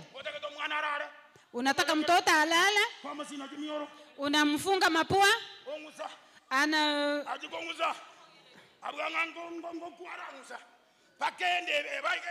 mpaka tumbo inajaa, unamweka alale. kuchia bana ba matukari na bakongo barenge Watoto wa siku hizi na sawa walikuwa. ubwata bana bali barenge nje yokule Ushike watoto wa siku hizi hivyo. omwana ali kubwatu Mtoto alikuwa anashikwa kabisa. kanisa ndori kubetereria Kanisa hatutakulazimisha. yani ngabano kaliringa neriga Eti kula hili neno. nayo uwanjo iweringa neriga Utaamua usikie hili Ozeti neno. uwanja Ama ni usikubali. wewe utaamua kulipokea Nayo oranjo ama usilipokee. Oseto ulinyora. Hatukulazimishi. Ntoliko kobetereria. Sisi tunaajiria kama radio. Intu atoka leta Intu radio. tangaza ringa neri bune radio. Wakonyaranga yako bwadire. Ukipata Libadilishe maneno yako. Lionjora Na mambo yako yatakuwa vizuri. Aseri yetari ya Yesu Katika Mnazareti. jina la Yesu wa Omonjo Nazareti. ya sata amina. Wa Mungu asema. Oh hallelujah. Amina. Kwa hivyo huyu mwanamke Igomo kungu oyo. hakukuwa na qualifications. Tabwate.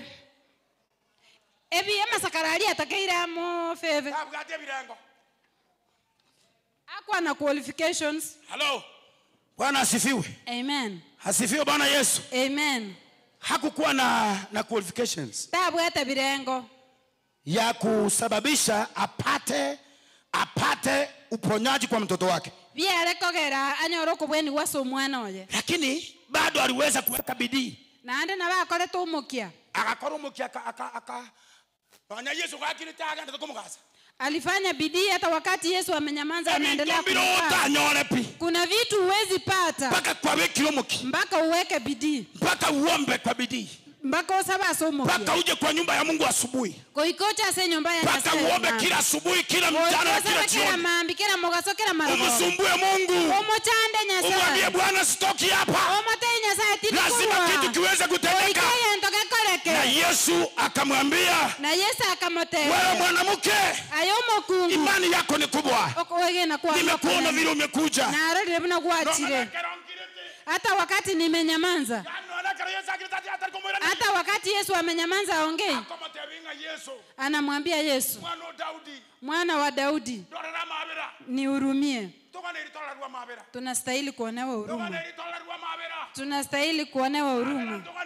Tunastahili huruma. anapoangalia matendo yetu Ekera kuligilia makora ito. anapoangalia vile tunaongea Ekera kuligilia mnatoka. anapoangalia vile tunatezeka Ekera kuligilia mnatoka. anapoangalia vile tunafanya maneno Ekera kuligilia mnatoka. wacha Bwana atuhurumie na akaweze kutuponya kabisa tuweze kuona nguvu za Mungu katika maisha yetu na jina la Bwana liweze kuinuliwa. Kuna mambo majaji ningependa kuzungumza hapa. Amangana naro makende tukukwanera.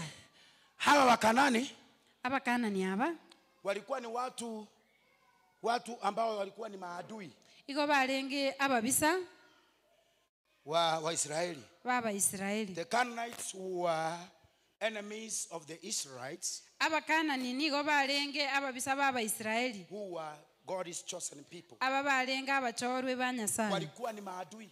Iko balenge ababisa. Ndio sababu wakati mwingine unaona Yesu anatulia kidogo. Na kiyokorera chinga kichinde Yesu Sababu agukirera kulikuwa na ake. Mafarisayo pamoja na Ekiagera watu wa abafarisayo n'abantu b'amachiko So mbalengo. akaona akianza kufanya mambo immediately Akaranga agutaka gukora ebintu kegima itakuwa ni kesi nebekina. kwa sababu Mafarisayo wako ndani ya nyumba. Ekiagera abafarisayo nabo balenga ase nyumba. So ikabidi Yesu akakimya. Igabetereri Yesu akire. Na alipokimya Nekera akirete haikufanya yule mwanamke akimya. tegera timo kunguri Yeye akire. aliendelea kuweka sauti. Ere igagendera tukobekeri ogi. Wanafunzi wakamwambia kwamba Yesu, Abaro kigo bakamutebi ng'a Yesu. ambia huyu mwanamke aende. Teyo mukungu yagende. Lakini hakuna kitu chake hapa. Gento kiayangeria. Waja atoke lazima ajue kwamba hapa ni Waisraeli. Tigarwa amanye ng'ana Abaisiraeli boka. Mwambie atoke. Mutebi agende. Mwambie aende. Mutebi agende. Yesu hakumwambia eti atoke. Yesu tamutebe Lakini Yesu akasema mimi nilikuja Yesu akabatenga kwa sababu ya wale kondoo wapotevu wa Waisraeli. aseng'encho y'eking'ondi chinsuru chia Lakini Abaisiraeli. hakumwambia atoke. Lakini tamatebe Na tiagende. yule mwanamke akachukua hiyo statement. Nando mukungu uli Akasema ndio ninaelewa. akamatebie ni manyete. Lakini hata hata umbwa wanapata chakula kutoka kwa meza ya wakubwa. Akamatebinga no ene chisese nkonyora chire ndagera ya So, nene baye. hao ndio walikuwa Wakanani. Abuna ubalenga Abakanani. Jews often referred to Gentiles as dogs. Abayahudi Yahudi nigo barekoroka Abaisraeli buna chisese mbwa mwitu. chisese choro sana. Na hata Jesus' disciples were initially annoyed with the woman and asked Jesus to send her away.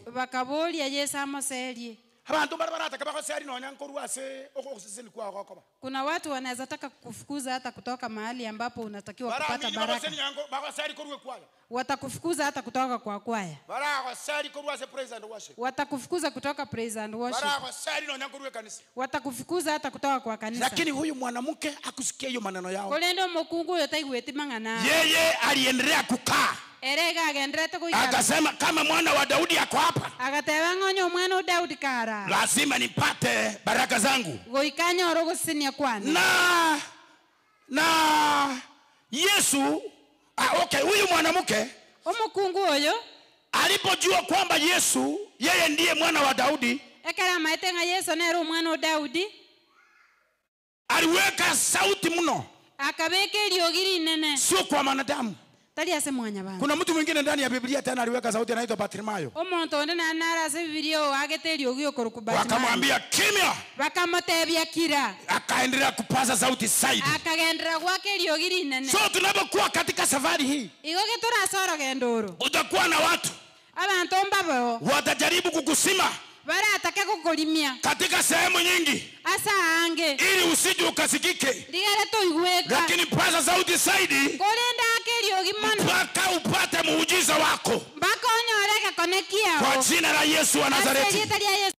Huyu mwanamke akapaza sauti, igomo kungo ya akeli akasema Yesu, agateba Yesu mwana wa Daudi, mwana wa Daudi, nisaidie. Mkonye. Na Yesu akamponya. Na Yesu akaponya mtoto wake. Akabweni omwana oyo. Yesu alijaribu kukimya. Yesu na atemeta kukimya. Jesus refused to the request, saying it is not right to take the children's blood and toss it to the dogs. Yesu agateba ngatali buya ko irendagera y'abana oye chisese. Lakini haikusitua mwanamke. Kolende kinge shtueti moku. Akasema sitoki hapa. Agateba tindi korwa. Lazima nipata muujiza wangu. Ikanya orega konekiana. Abantu bako kukwanira akako kwatigire kanisa. Watu wanakuongea kidogo hivi umewacha kanisa. Hako kukwanira akaiga. Wanakuongea kidogo. Watabangonyere higo. Unasema kama ni hivyo na batigire. Nimewaachia. Kanisa tari ya muntu. Kanisa sio ya mtu. Kanisa tari ya bishop. Kanisa sio ya bishop. Kanisa tari ya deacon. Kanisa si ya deacon. Kanisa tari ya MD.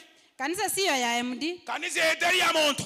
Kanisa sio ya mtu. Ene kanisa ya Nyasaye. Hii ni kanisa ya Mungu. Wanapoweka kelele, ekeroba kuoga, wewe songa mbele kwa jina la Yesu. Yesu kama tu aselie tayari Yesu. Usivunjike moyo uaje kanisa. Toe kwa moyo hata kanisa. Kama ni bishop ataweka kelele, ne ba bishop akire huyo ni mwanadamu waje aweke kelele. Wewe songa mbele na Yesu. Yesu kama tu na Yesu. Bwana atakutendea. Na Yesu na katika jina la Yesu Kristo. Aselie tayari Yesu. Kwa hivyo huyu mwanamke hata kama Yesu aliweza kukimya, igomo kungo na Yesu okirete.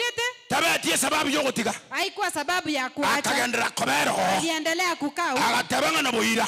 Akasema hata kama itakuwa hata kama itakuwa usiku tindi koruga sitoki hapa mpaka ndoke koreke mpaka jambo litendeke. Na Biblia inasema hivi, Biblia gateba iga the woman persisted, omukungu oli akagenderera, and Jesus eventually na Yesu omwaeli oye grants her request, akamoa kugania kwaye, and her daughter received healing. No muise koye akanyora kubweni we. Alipata uponyaji. Akanyora kubweni we. Bwana asifiwe. Manene Yesu. Ebintu mbiro okobanya kiomerera. Kuna vitu lazima ukuamilie. Kuna vitu lazima ukuamilie. Hata mwanaume asikushtua haraka hivi eti unatoka. Eti nimekufukuza.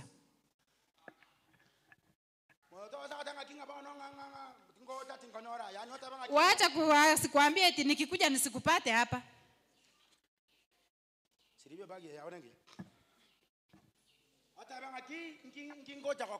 Nitafanya nini hapa ni kwa wenyewe? Unaanza kufunga virago. Ambia mwanamke hapa sitoki. Hapa nitakufa hapa. Hapa sitoki. Niko hapa leo. Mwambie niko hapa kesho. Naonde mambi. Nitaona wajukuu. Nindora abachokoro. Na vitukuu. Mbaka abachokoro. Niko hapa sitoki. uri serious. Mwanaume nyamaza ajue uko serious. Yako imo karioka ngeta iketa ikanga. Wacha kusimama mbio mbio umebeba bag. Na kwa rangi hiyo mtu boda boda. Umeita mtu wa boda. Hiyo maroho ya kuita mtu wa boda boda haraka haraka. Iko hivyo karanga. Ishinde kwa jina la Yesu Kristo. Wewe ni mama wa kukaa hapo. Aya no mongi no kobera. No kobera abwana bana. Wa kukaa hapo upate watoto. Mpaka wachukuru. Mpaka wajukuu. Asali ya Yesu. Katika jina la Yesu. Hiyo kwa ngeta ikaiwa. Si eti unatoka haraka hivyo. Sasa nitafanya nini mzee anasema? Unasema nikitoka hapa. Kama unataka nitoke hapa. Nitatoka na watoto. Niko na bana. Nitatoka mpaka na wewe. Niko mpaka naye. Matabingo, ngonganya na bana mpaka naye ngonganya naye. Nitaama na watoto pamoja na wewe. Tari vitu vikali rahisi hivyo. Sio vitu rahisi hivyo. Yani mpaka kwa maondo kinga ndojo mongi no hata itiko mpaka na nje. Mpaka anashtuka anaogopa kumbe huyu mama anataka. Lakini waza hata mpaka kinga naangalia mtu wa boda boda. Nakanambia nitie mtu wa boda boda niweke vitu. Ndatere mebukeria hapa Somali kwa daraja 2. Ndete.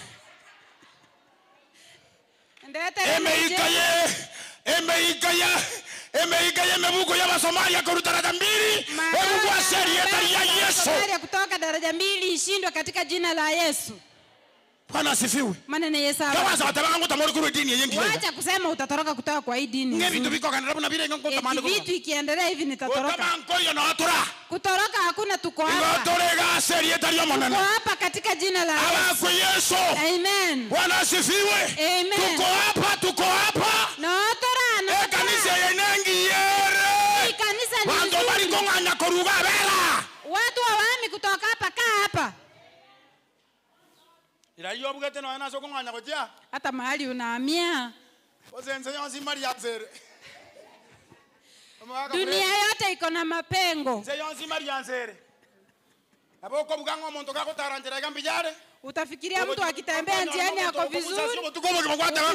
Ukifika unapata usiku mzima akupatie amani, unasema wacha nienda kwa shetani wangu. Wacha nienda kwa shetani wangu. Bwana asifiwe. Amen. Vumilia, wacha kupanga kutoroka. Hakuna mahali nzuri. Dunia ni ngumu. Wacha kupanga, nitaama kutoka hapa. Nitaacha hii kanisa. Unaacha kanisa uende wapi? Hii kanisa tuko vizuri hivi, unaenda wapi? Baba, hatutoki hapa. Ndolikorwa. Nere kanisa yaito. Hata kama kutakuwa na shida tunavumiliana. Nebe michando kero waito okole merani. Mungu na Eunice na wetu. Eunice unasikia? Toligotama. Tuko hapa. Toligotama soka. Kwa Yesu. Amina. Magi na wetu. Magi unasikia? Atuami. Fatorega. Tuko hapa. Anda bwana karo. Kobeke bagi yao ya kwanya pana chenjereke. Unaweka bagi yako vizuri, unaibalance. Unapita watu wanasema kumbe huyu mama amekuwa serious. Huyu mama ameamua atakaa hapa. Wacha watu wajue umeamua utakaa. Bwana asifiwe. Amen.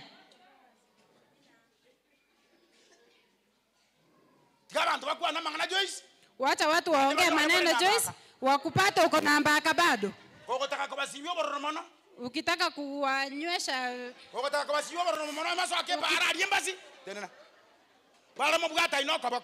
mshike hivi.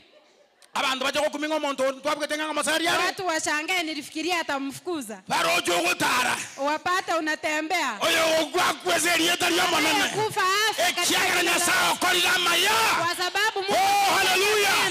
Mungu akona nguvu. Nyasaye nare ne chinguru. Ko chenji hali yako. Kuonjerelie bintu byao. Katika jina la Yesu. Sio milele utakuwa mgonjwa. Sio milele utalia. Hautasumbuka milele. Sio milele watu watakudharau. Sio milele watu watakuita anayeparara. Mungu atabadilisha mambo.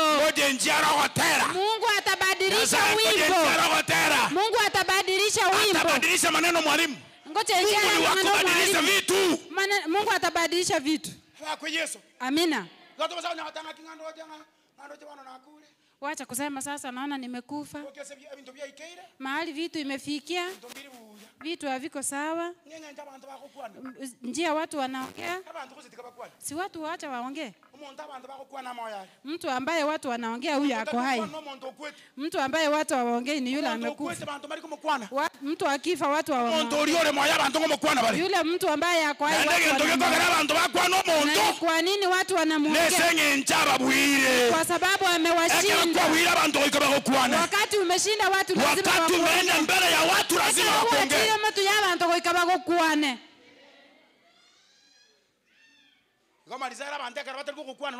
Malisera kama watu hawakuongei uko na shida.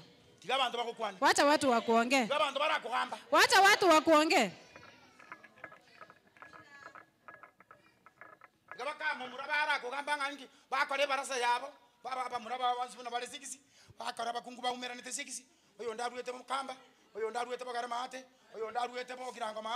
Oyo ndakaruse ito majoge oyo ndakarwe bakumbene na bakore barasa batebanga kurusino umongino uri gokora amangana bunaya nkiare gokora baya na no baseni batabanga yo toko my discipline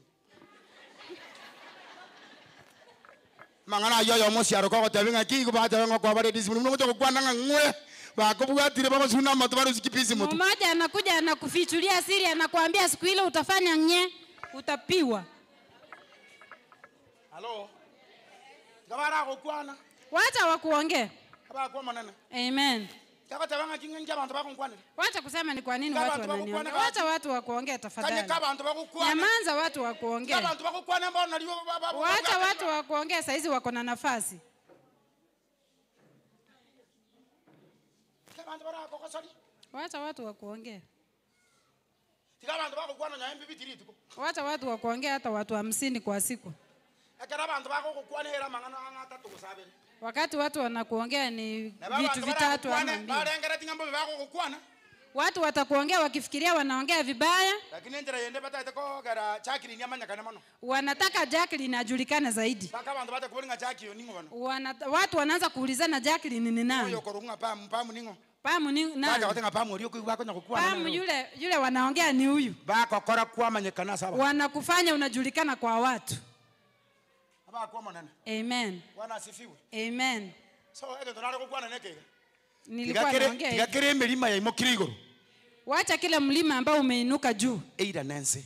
Urudi chini. Aseri dara Yesu. Katika jina la Yesu. Omongino liga kitokolera. Yule mama alikuja kama ana. Akaruase Yesu obwato bubwi. Alitoka kwa Yesu akiwa na ushindi. Omonto narote sadaka igoraiga yamano nyasati yako seni eya. Bwana asifiwe. Amen. Abako Yesu. Amen. So egende kama aringo kora nekega. Cha mwisho namalizia ni omokungu oria yule mwanamke. Kusege ndo toka soma kurwa samangana yaiga. Kitu ambacho tunajifunza kutoka kwa maneno haya. Yesu tajerete abayahudi boka. Yesu hakuja kwa ajili ya Wayahudi peke yake. Ekiagara na korete kwa konyo mukungu yo mokanani. Kwa sababu mwisho alisaidia huyu mwanamke Mkanani. Yesu no bwa bantu bonse kaki. Yesu ni wa watu wote. Na ngatu ko sabanga Yesu wangu. Na hata kama tunaomba nga Yesu. Yesu wana kaki tato mintu. Yesu wangu tata no bwa bantu bonse. Yeye ni wa watu wote. Amen. Aliweza kumsaidia yule mwanamke. Na mokonye tu. Ege ndokeni da wasoma ngelinga. Okwegena kubwato mukia. Imani ambayo iko na bidii. Na bokora nyare korushime korogotere bosibwao. Inaweza kutoa milima ambayo iko mbele yako. Asege songo na kwa goteba. Asege songo na it demonstrates that faith and persistence can be overcome barriers.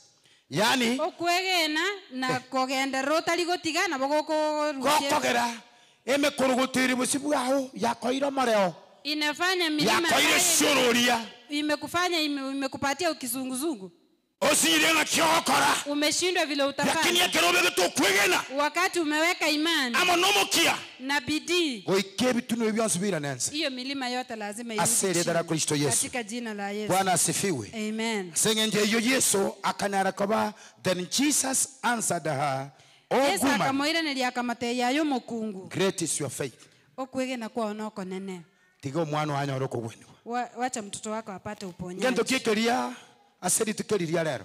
Ni nini katika siku ya leo ambaye imeweza kutingiza imani yako, ekikianyegeiri okwegena kwao imekufanya hata hauna moyo na mambo ya kanisa, kiagerire tobwati moyo na mang'ana ya kanisa, imekufanya mara nyingine mikutano haufikii, kiagerire chinga kichinyinge tori goika mukutano, imekufanya hata ulikuwa unafanya kazi ya Mungu kiagerire nonya kwara gukora imirimo ya Nyasaye lakini ukafunjwa moyo, ugakuwa moyo, imekuwa ni kikwazo. kiabeire getango, Hata kama unakuja kanisani unakuja tu, nonya kugoche kanisa ugocha iko, hawatabanga tikangi cha bantu mbana, hawatabanga kintajire kanisa, unasema wacha nikuje kanisani, watu wasije wakanisema ni kwa nini sije abantu kanisani. bako takonyora tinje tikanisa bako takomboringa ngio tajira, Watu wakipata sijaenda kanisa watu nonya kuliga ibirengele byo bira sangao. hata kama uko hapa mafikira yako yako mahali Yesu nyingine. ako na uwezo Yesu nale nukubua kukuondolea hivyo vizuizi vyote gokoruserie bitange ebi ili byonse ukaweze kuwa huru na huru kweli ligero kweli. nyara ko bomusibule nando musibule Kama aliweza kuponya yule mzijana ambaye alikuwa na pepo,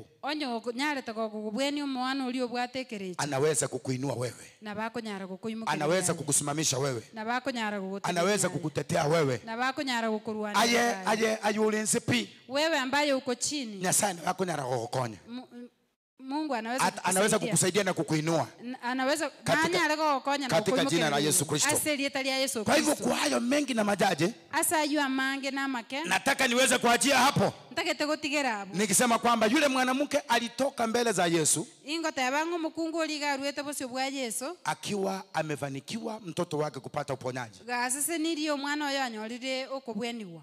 Ngoje kanisa nende kwenda na mitando yao. Kwa nini unakuja kanisani na unarudi na shida zako? Ngoje kanisa nende kwenda na kukolera. Unakuja kanisani na unarudi kama unalia. Ngoje kanisa naendo ogende tukuchandika ryoka. Unakuja kanisani na unaendelea kuteseka. Ngoje kanisa wategerera ringana nende kwa. Unakuja kanisani unasikiza neno na unaenda litako konyeti. Neno alijakusaidia. Ngoje kanisa kwa tabanga tinda yuko sana arandi. Unakuja kanisani unasema sijasikia kama nimehubiriwa. Ngoje kanisa kwa arandi kwa lakini kwa naenda na mangana aliyakare. Unakuja kanisani na unatoka kanisani na yale mambo ya kitambo. Ngoje kanisa orandi barandi. Unakuja kanisani unahubiriwa. Bakaba teri bateraga. Waimbaji wanaimba. Lakini nende kwagenda kubwate obulitoime yao. Unaenda ukiwa na uzito ndani. Yesu alisema hivi, njooni kwangu. Yesu akatabaga njoo. Katika kitabu cha Mathayo 11:28. Ase kitabu Njooni kwangu ninyi nyote mlio na mizigo mizito, inchumwensi asende balimole ne nami nitawapumzisha. na nche nimba timoki. Yesu nabwo atachinguru cyo gutimoki. Mungu ako na uwezo wa Egurube yako chandire. mzigo ambao Egurube yako chandire miaka yonse. mzigo ambao umekusumbua Kuruo mwaka ara kuruo mwaka ulio ndo ara kutoka kuruo mwaka jana ngoruna koru 80 koru kutoka 90 mwaka wa 80 koru mwaka wa 20 90 ba wegile 2010 mpaka 2020 mpaka 2025 bado kuna mzigo. obwato muzeo bolito bado Emesigo yao ne oyo kunyara. mizigo yako Okorugumana peana Yesu kwa mwana yule ambaye Nyasaye. anaweza, ambaye ni Yesu. Mondo tayora ko narre mesigo yao. Hakuna mtu ambaye anaweza mizigo Monya pesa yako. tayora ko narre. Aliye na pesa hakuna ambaye Monya semi anaweza. tayora ko narre mesigo yao. Mwenye hekima hakuna ambaye ataweza. Bosubati omino tayora ko narre. Dada yako hataweza. Na nyamusaja tayora narre ku mesigo Hakuna yao. mwanamke ataweza. Osemo kungu tayora narre mesigo Hakuna yao. mwanaume ambaye ataweza. Oyora mizigo narre yako. mesigo yao bwe. Anayeweza mizigo yako Yesu omwana ni Nyasaye. Yesu mwana wa Mungu. Narora ko narre. Yeye ndiye anaweza. Wachande kila senka yao. Umeteseka kwa Kisegi nyumba kila yako. chingaki.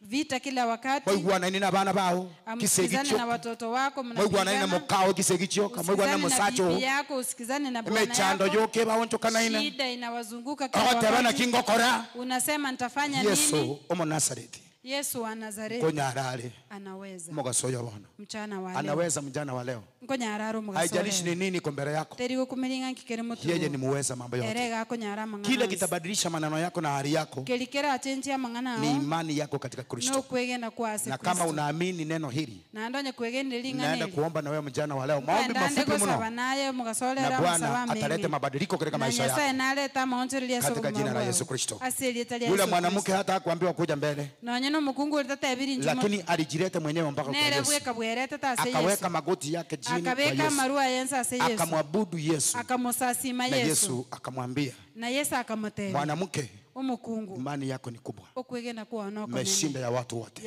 kwabwira Waja mtoto wako apate uponyaji. Tigo mwana wanyoro Na kubwena. iwe vile unavyotarajia Na ebe buno ukanetie. katika jina la Yesu. Asili italia So Yesu. katika mjana huu Agasomo gasolero. nataka kuomba na mtu Ntagete gusaba n'umuntu. ambaye anasema, mtumishi wa Mungu, Oyo goteba umusombo Nyasaye. Yesu kama alitendea yule mwanamke wa Onye Kanaani, Yesu okorere to mukungu ulio Kanani. anaweza kunitendea. Na nkorere. Kama aliweza kumtendea Bartimayo, oyo onyare togokorera Bartimayo anaweza kunitendea. nankorere. Kama alimfufua Lazaro kutoka Onyo kwa wafu, omobogeti Lazaro korwa ase abaku mimi sijakufa. nche tindako Nimepanwa na hali hii, nokomigwa lakini Bwana ako na nguvu kuniokoa kutoka mahali nilipo. korwa asende. Kama Mungu aliweza kutenda mambo mengi ndani ya Biblia, Onye nyasaye okoreta amang'ana amanga anaweza asebire. kututendea na sisi hapa. Nabakonyara gotokorera Napotendea makanisa mengine, ekera okorera chikanisa anaweza chinde. kututendea hapa Nyamataro, Nabagotokorera na Nyamataro. sifa na utukufu asitamrudia mwanadamu, Nebako nesikombiko moiranira mwanya sitamrudia Mungu. igo bira moiranire nyasaye. Asubuhi ya leo kuna ushuhuda nilipokea, ni asubuhi Emambi ya lero borori mbole nanyora kwamba kuna mtoto wetu hapa ng'omwana oito nara ambaye tulikuwa tunaombea. oyo tware gosabira Mungu amemfungulia njia, nyasaye omoigoreire enchera ameajiriwa orikirwa hata kama ni mbali, nonya orikirwa lakini are amepata kazi. korenda onyorire eme Tumekuwa tukimwombea sana, wazazi wake wanalia, tokomusabira abaibuli wengine wamewasaidia hapa ndani, abande babakonyire ema lakini Mungu anajibu maombi. korende nyasaye oiraneirie ogosaba Kama aliweza kujibu maombi onyo onyara koiraneria ya mshirika wetu hapa, yomo shiriko itoga anaweza kujibu maombi yako na bakoiraneria amasaba utakapokuwa mwaminifu katika kumwabudu, ekerora abo mwegenu ase katika jina la Yesu. Amen. Nataka kama unahitaji maombi, ntagetonye gutageto masabo unakuja peke yako hapa, oichaye biekaga tuombe pamoja na wewe. tosaba Maombi mafupi mno, amasaba lakini Bwana atatenda. korende nyasaye na Kama unaona kwamba kuna kizuizi chochote mbele yako, okorange getango ngerekere mutu yao unaona kwamba hii sistahili kupata, oroche ngeke timbwana etikonyora Bwana ako na uwezo nyasaye nare nokobwa kurudisha kila miinuko, koire nyakero koimokerera ibu kurudisha kila nguvu zote zinazopingana na maisha yako, koire nyachinguru chansi chikorwana nobugima bwao kurudisha kila sauti inayolia kinyume na maisha yako, koire nyachema liogenzi aliakorera mamincha na akaweze kukuinua kwa jina la Yesu. anyare ko koimokerera igora Kama unahitaji maombi, unaweza kusonga mbele, onye gotageta masabo niombe pamoja na wewe. Huyu ni mtu mmoja. nayo montoyo Asanteni sana. mbia mano oyo Huyu ndugu amekuja leo ama alikuwa hapa wiki jana? Ayamo mura yole ayankor moina ga moina Mount Carmel. Jen, huyu ni mtoto wa Jen. Huyu mtoto wa Jen alikuwa hapa wiki jana, mwana oyo je narenga wiki yetete ametoka pale juu amekuja hapa. rule igora aliochira Kuna kipindi amepitia changamoto, hata ni juzi ametoka katika cell. mbwango igaruete sel Bwana amempigania, ako hapa. nyasa omurwanereire Naomba Bwana akampiganie. nasabire nyasa amurwa Bwana asimame pamoja na yeye. nyasa atene na manere Bwana akamnazue kutoka kwa mipango ya adui. nyasa amusibol korwa semerobeli yo Maroho ya kila njia inayopingana na maisha yake yakapata kushinda, eme ike yakerengenje kurwana nobo ili akawe kijana wa baraka katika familia yake, igera abo mumurabu gosini ase katika familia jina la Yesu Kristo. ase lieta ya Yesu So Kristo kwa hivyo kama uko hapa, igonye kora hatukulazimishi, wewe ndio torigo kobetere unajijua. nayo buye manyete Unajijua. Yule mwanamke hakuambia kwamba kuja mbele, mukungu olitatebiri ng'anju moto mpaka Yesu akasema imani yako nimeona ni kubwa. mpaka Yesu akamata ingo kwegena Kuna kitu imekusumbua, kuna kitu imekufuruga, gochandire kuna mambo yamekutesa katika maisha haya, amang'ana nara gochandira sobo gimo kuna magonjwa yamekusumbua, amarwire nara gochandire unasema kwamba hii sio kawaida, ogoteba ng'e yetari kawaida unasema hapa lazima Yesu aingilie, ogoteba ng'atiga Yesu aso yana niga katika jina la Yesu Kristo. ase lieta ya Yesu Kristo Hata wakati mwingine unapotaka kuwa mtu mzuri, nane chiga kichinda karota etakobo unapata kwamba tayari umejikuta kwa makosa. kwanyora nande kwenyorira sama mocho Sio mapenzi yako, tari ogwancha kwao Shetani ndiye anafanya hayo, mbire echo okorayo na unaweza kufunguliwa katika mjana huu nande nabo gosiboru mugasolero katika jina la Yesu Kristo. ase lieta ya Yesu Kristo Mmekuja kwa Mungu anayeweza, mwachira ase nyasaye oyo okonyara mmekuja kwa jemedari wa vita, mwachira ase omorwani esegi umekuja kwa komando mwachira ase komanda ambaye anayeweza mambo yote, oyo okonyara amang'ana onsi mmekuja kwa yule ambaye anayewapenda. mwachira ase oli obanchete Unaweza kukataliwa na wanadamu, nabora ngu na mwanya bantu unaweza kupingwa na wanadamu, nabora itwe na mwanya bantu lakini Mungu anakupenda, kolende nyasaye gagwanchete atakutetea, nakorwanerere atakusaidia, nagokonye atakuongoza, nakorae atakufuta majozi nagotinya amariga katika jina la Yesu. ase lieta lya Najua Yesu kuna wengine wamepitia mateso mazito, abande mbale beteire mechande mpaka menene wanajiuliza ni kwa nini nipitie mambo haya. mpaka bakwebolinga nkiagara Wengine kwetera mang'ana wanawaza kujinyonga, abande balengereire wengine wanawaza kunywa dawa, abande balengereire wengine wanasema kwamba nitaenda kwa barabara nigongwe na magari. abande batebire ng'anko endande para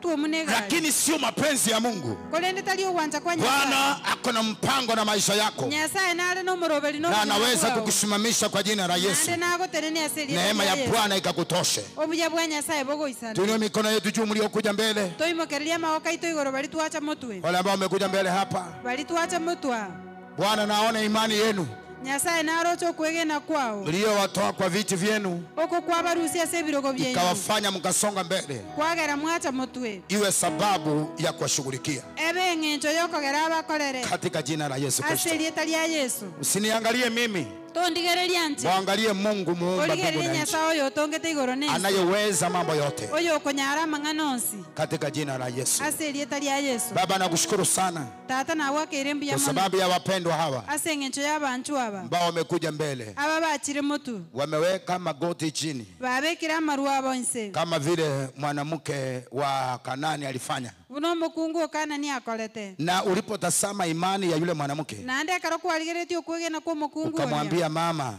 okamoteyo imani yako ni kubwa okwegena kwao na nokonene iwe kama vile unavyotaka. nande ebe buna ayotagete Na yule mwanamke akapata hitaji lake, nande mtoto wake omokungu oria akapata akanyora uponyaji. okogani kwa moyo oyo omwana oyo Na hawa Bwana umekuja umekisalimiza mbele zako, naba bachire berura asore sijui ni nini wanahitaji, timanye tinkere kibatagete lakini wewe uko na uwezo kuona mioyo yao. aye nole nokobwagwa okorora emioyo Naomba yabo ukawashughulikie, nasabire obakorere ukawasaidie, obakonye usikie kilio chao, oigwe okogania kwabo ukaondoe vizuizi vya kila njia, orusie ebitango biakere njera milima iliyo mbele yao, ebitunu bire motu yabo wazuia wasikuone wewe. bigotanga Naomba ukaiondoe nasabire obirusie chochote kinacholeta uoga, kende gionsi gakoreta obwoba ukakiondoe kwa jina la Yesu. okerusia ase rieta ria Bwana, Yesu ukaachilie baraka juu ya maisha yao. Nyasaye oreta ogosenia ase obogima Wanaohitaji bwabo. milango kufunguka ifunguke, bali batagete emibisi eri wanaohitaji uponyaji bali ukawaponya, batagete okobwena wanaohitaji ndoa yao ikaweze kuwa imara, ikaweze kuwasaidia,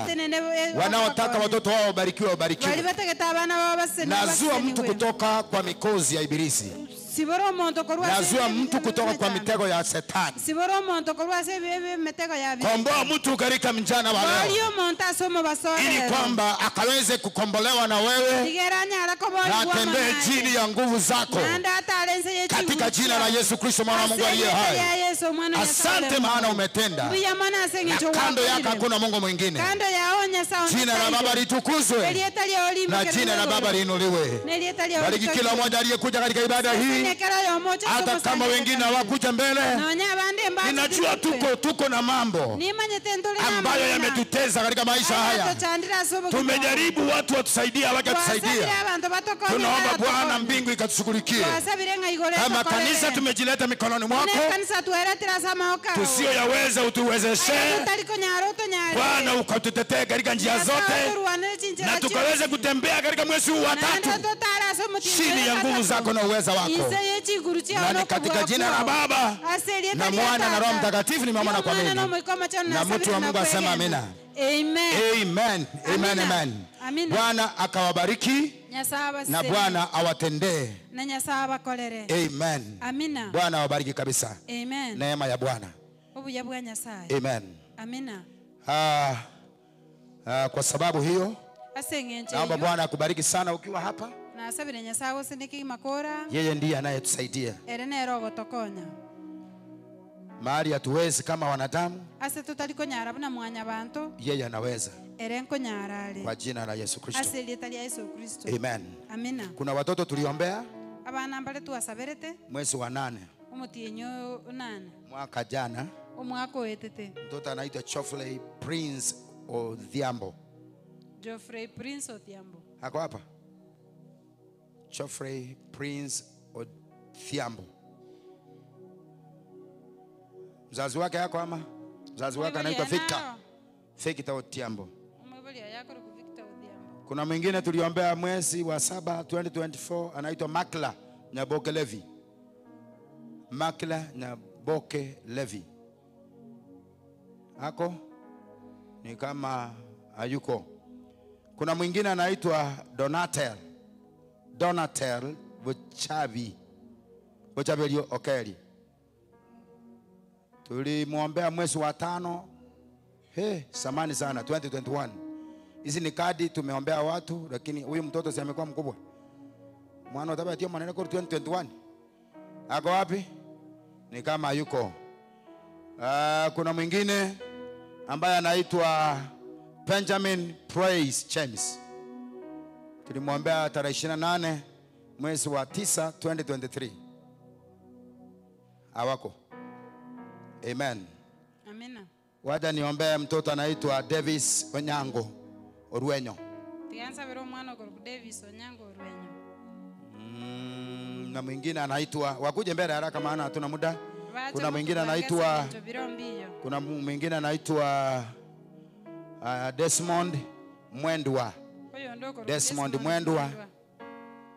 Mtoto wa Rebecca Katunge na Brian Murani Peter. Na huyu Davis Onyango Orwenyo ni mtoto wa nani huyu? Kwa Mboka. Orwenyo anaitwa Lilian ama Birian kwa Mboka Orwenyo na Vincent Orwenyo Nyakundi. Wako wapi? Mmoja ni kutoka Bethel na mwingine ni kutoka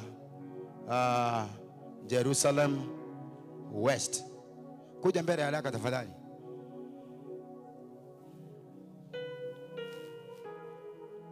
Watoto ni baraka kutoka kwa Mungu na inastahili tuwaweke mikononi mwa Bwana mara kwa mara. Wanapopatikana waletwe katika nyumba ya Bwana haraka sana iwezekanavyo, ili tuweze kuwakabidhi mikononi mwa Mungu. Tunapowaweka mikononi mwa Mungu, hatujawabatisha, tunawaweka wakifu, wawe chini ya ulinzi wa Mungu, kukua. Ikifika wakati wao wa kuenda kuamua kubatishwa katika maji mengi, itakuwa ni wao wameamua. Lakini kuna makanisa mengine yanabatiza watoto wajanga kama hao, kama mahali nilikuwa zamani. Kwa tunaombea watoto wanabatishwa tu. Watoto waliletwa kwa Yesu akawaombea. Watoto walipelekwa kwa mtumishi wa Mungu anaitwa Eli. Akawaombea.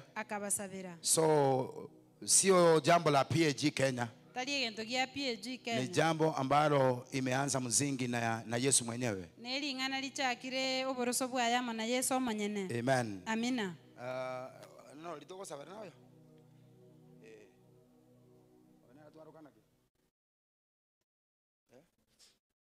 Desmond.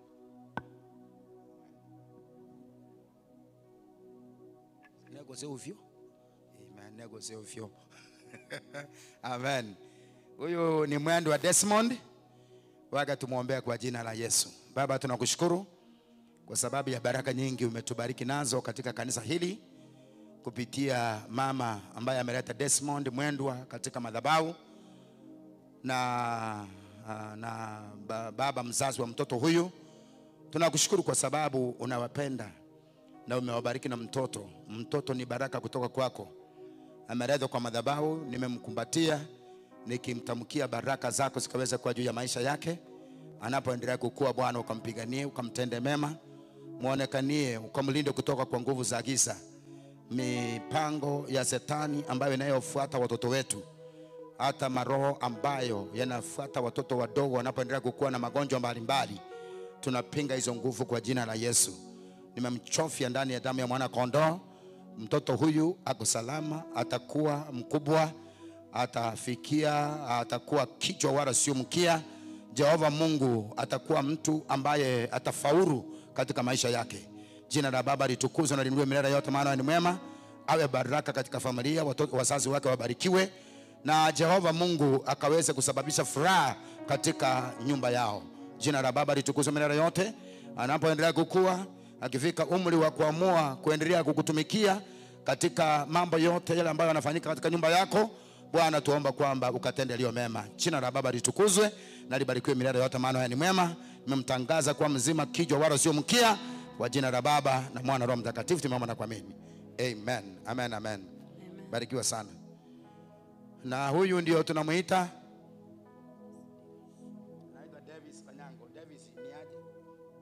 Anajua kuongea?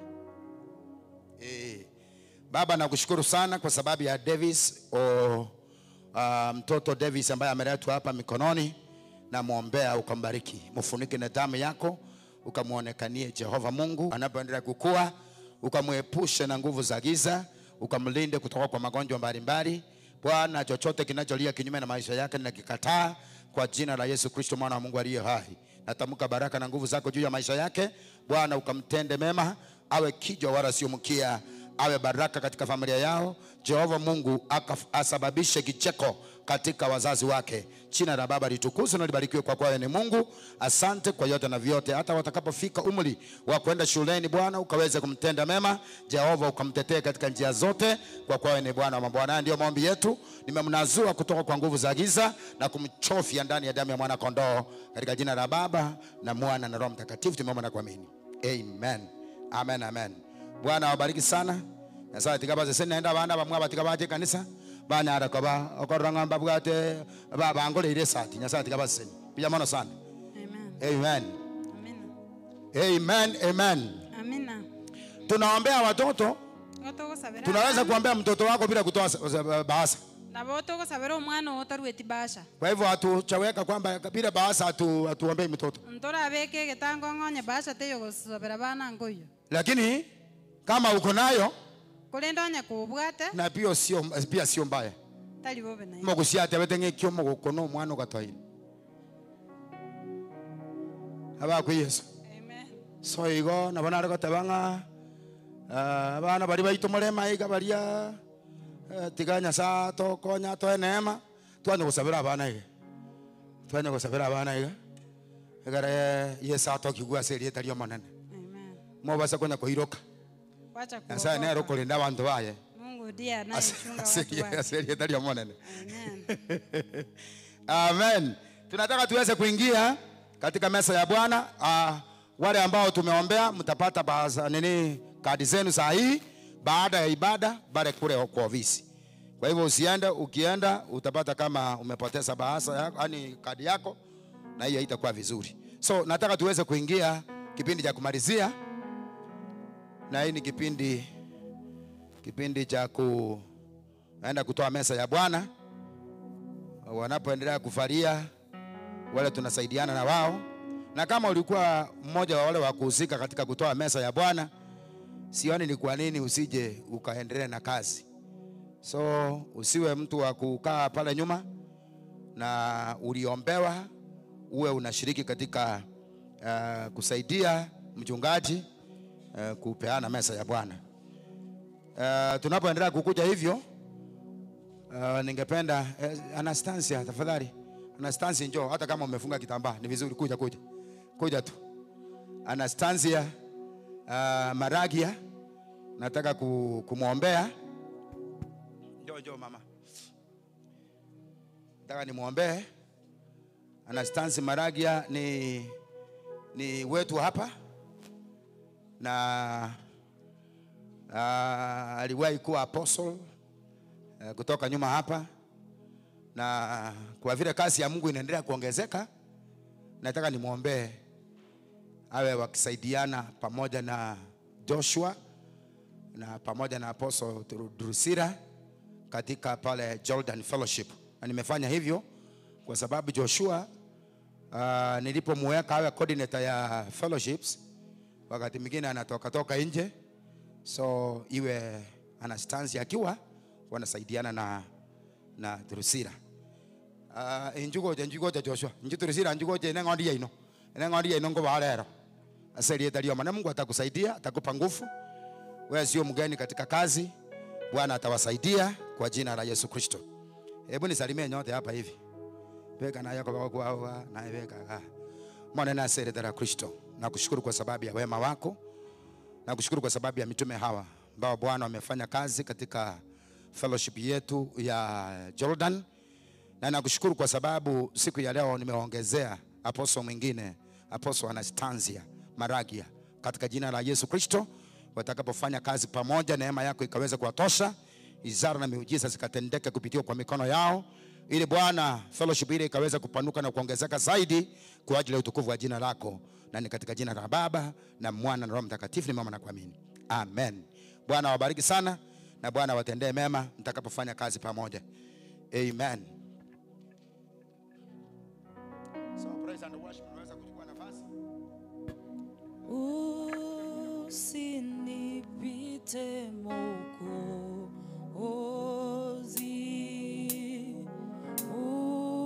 unisikie.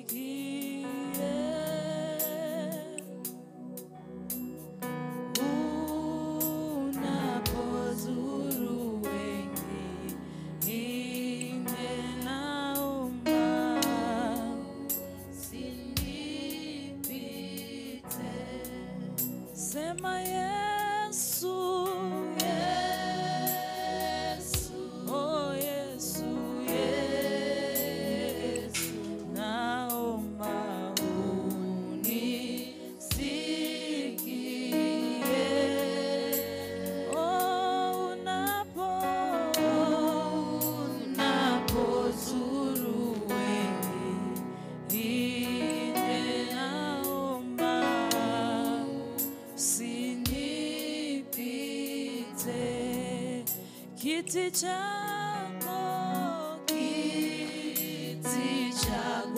cha rehema nakitazama,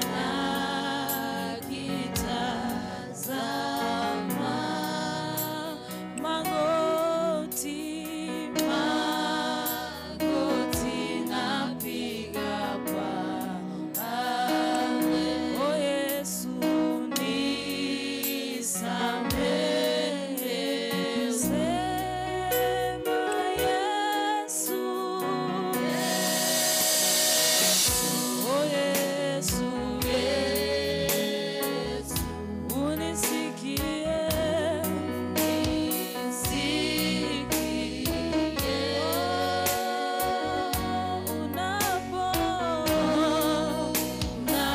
Unapozuru wengine naomba usinipite. Sema Yesu, Yesu, oh Yesu, Yesu, naomba usikie. Oh, unapozuru wengine naomba usinipite. Kuendelea kuwa tayari kwa ajili ya kupanga moja mbili. Ningependa niweze kusema kwamba meza ya Bwana ni jambo takatifu, na tunapoingia katika shughuli hiyo inastahili tukaweze kuingia kwa njia ya unyenyekevu na kuomba msamaha mbele zake Mwenyezi Mungu, ili tukaweze kukubalika tunapoingia katika hiyo ibada. So nataka niweze kuomba, alafu baadaye ndio tuweze kuanza kwa jina la Yesu. Baba, tunakushukuru sana kwa sababu wewe ni mwema. Umetusaidia tena mara nyingine kusimama mbele yako na kushiriki katika meza ya Bwana ambaye ni meza takatifu. Naombea kila mmoja ambaye anaenda kushiriki katika meza hii, Bwana ukaweze kumbarikisha. Uliweza kusema kwamba wanafunzi wako waliwaambia fanyeni hivi kwa ajili ya kunikumbuka. Na tunaomba kwamba tunapokukumbuka mateso uliyopata msalabani, vile uliweza kuchapwa mijeledi, ukapigwa mkuki, ni kwa ajili yetu. Aibu uliyoipokea, hata Bwana kutemewa mate, kutukanwa, ni kwa sababu ili uweze kutuokoa, na ukavumilia yote ili tukaweze kuwa salama. Naomba kwamba tunaposhiriki katika meza hii, Bwana ukatubariki.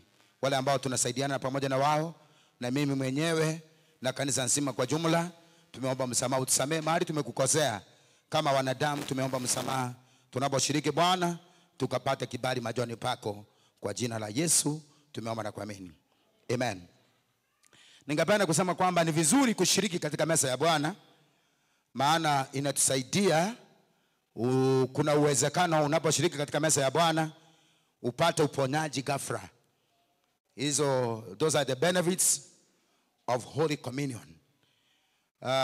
Unaposhiriki katika meza ya Bwana inaweza kusababisha upate uponyaji. It heals incurable diseases. Kuna magonjwa mengine ambayo unaweza kwenda kwa hospitali uambiwe na daktari uandikiwe madawa lakini usipone.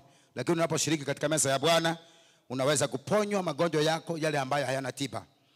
It is a coverage for divine protection. Tunaposhiriki katika meza ya Bwana inakuwa ni ulinzi ambayo ni wa kiungu unakuwa katika maisha yetu. Kwa hivyo kuna mambo mengine yanaweza kutupata, lakini tunaposhiriki katika meza ya Bwana inakuwa tumepata ulinzi wa Mungu na tumeshingirwa na uwezo wa Mungu, na ulinzi wa Bwana unakuwa juu ya maisha yetu. Pia it gives life according to John chapter number 6 verse 53.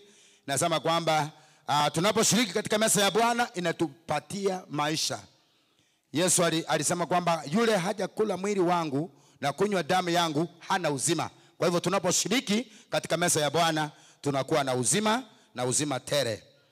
Alafu tunaposhiriki katika meza ya Bwana inatufanya tuweze kudumu katika yeye.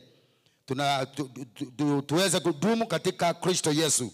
Unaposhiriki katika meza ya Bwana you will dwell in God. Na hiyo inapatikana katika John chapter number 6 verse 57. It opens closed doors. Tunaposhiriki katika meza ya Bwana inafungua milango ambayo imefungika. So kuna mambo mengine unaweza kushiriki hapa meza ya Bwana leo, milango ambayo umejaribu kubisha miaka yote haijafunguka iweze kufunguliwa kwa jina la Yesu Kristo. It brings revival to an individual and the body of Christ at large. Inasababisha revival, ufufio katika maisha ya mtu mwenyewe na mwili wa Kristo kwa jumla. So tunaposhiriki meza ya Bwana, zote hivi tukishiriki meza ya Bwana inaleta ufufio katika maisha yetu na kanisa letu linapata ufufio.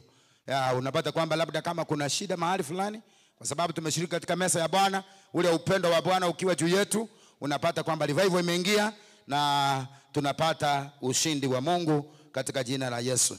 So tunaposhiriki pia inatufanya tunakumbuka remembrance of Christ's sacrifice aliyofanya pale kwa msalaba, akaweza kwa sababu ya yale kule kupigwa kwake, yale mateso aliyoyapata tunakumbuka, na katika hiyo njia inatufanya tunakuwa na uhusiano pamoja na yeye. Kuna mengi inatupatia nguvu. It gives strength and to our faith. Inatupatia nguvu katika imani yetu. It brings forgiveness of sins. Tunaposhiriki katika meza ya Bwana it brings unity and fellowship in Christ's body, that is the church. Inaleta hayo. It brings self-examination and repentance. Tunaposhiriki katika meza ya Bwana inafanya unajikagua na kujiangalia wewe mwenyewe, alafu baadaye unatupu, na unapotupu unapata kibali machoni pa Bwana. Unaposhiriki unapata nguvu za Mungu. Remembrance of the new covenant, na tufanya tunakumbuka juu ya agano jipya, na tunaposhiriki pia inatusaidia tunapata we experience God's love. Tunaposhiriki katika meza ya Bwana we experience God's love. Na ya mwisho ni kwamba it prepares us for eternal life. Tunaposhiriki katika meza ya Bwana inatuandaa katika maisha ya umilele ambayo yanapatikana katika Kristo. Kwa hivyo usiwe mshirika ambayo haushiriki katika meza ya Bwana. Kuna washirika wengi wamekaa kanisa miaka mingi lakini wamebatishwa lakini hawawezi kushiriki katika meza ya Bwana. Hiyo kikwazo tunaomba kwamba Mungu akusaidie kikakuondokee, uwe mshirika katika meza ya Bwana. Tulipofanya meza ya Bwana last time, kuna mmoja aliweza kushiriki ambaye hajabatishwa. Ni mmoja ama? Mmoja. Alishiriki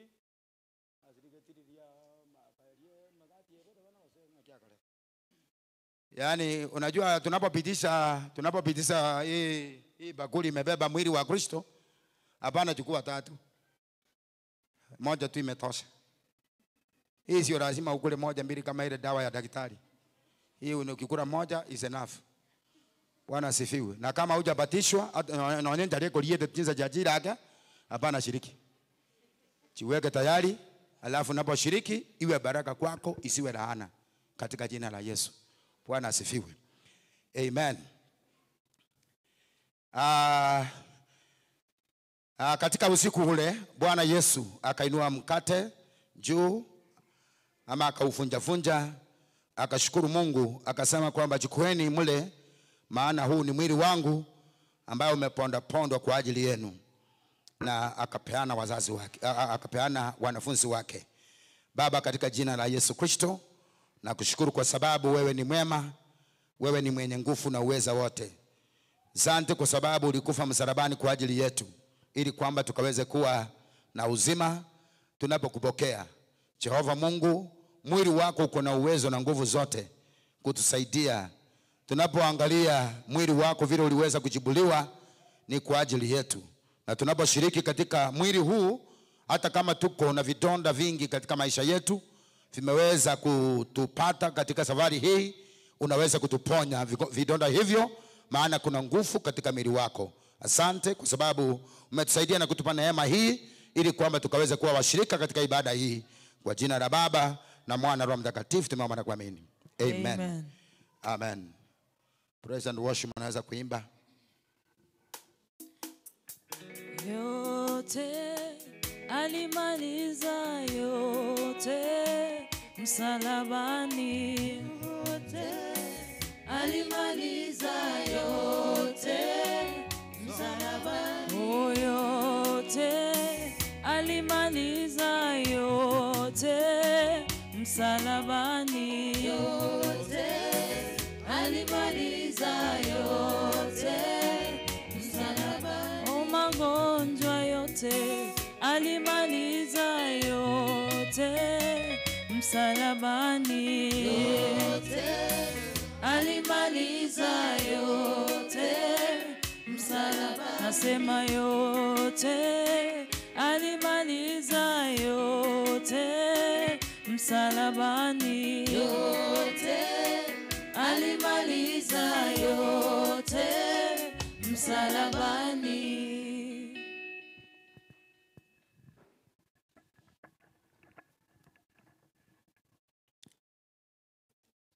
Biblia inasema kwamba pia akachukua kikombe, akashukuru, akawaambia kwamba kunyweni, maana hii ni damu yangu ya agano jipya, imemwagika kwa ajili ya dhambi zenu. Kwa hivyo Baba, tunakushukuru kwa sababu ya upendo mwingi ambayo uliweza kuonyesha kwa kumtuma Kristo aje asulubishwe msalabani, apigwe mkuki, na kupitia kwa damu yake imekuwa ni agano jipya. Bwana, tunapata msamaha kupitia kwa damu hii, tunaponywa kupitia kwa damu ya Kristo, tunapatanishwa pamoja na Mungu kupitia kwa damu ya Kristo, mapepo yanashindwa kupitia kwa damu ya Kristo. Na hiyo Bwana, tunakushukuru kwa sababu tunaposhiriki katika kikombe hiki, tunaomba ukabariki kila mmoja ambaye anaenda kushiriki. Nami pia naomba ukanibariki na ukatusamee makosa yetu yote, ili kwamba Bwana tukubariki machoni pako tunapoenda kushiriki katika kikombe hiki. Wengine walio wagonjwa katika kushiriki kikombe hiki wapate uponyaji wao, ili jina lako litukuzwe na libarikiwe milele yote, maana ni mwema. Katika jina la Yesu tumeomba na kuamini. Amen.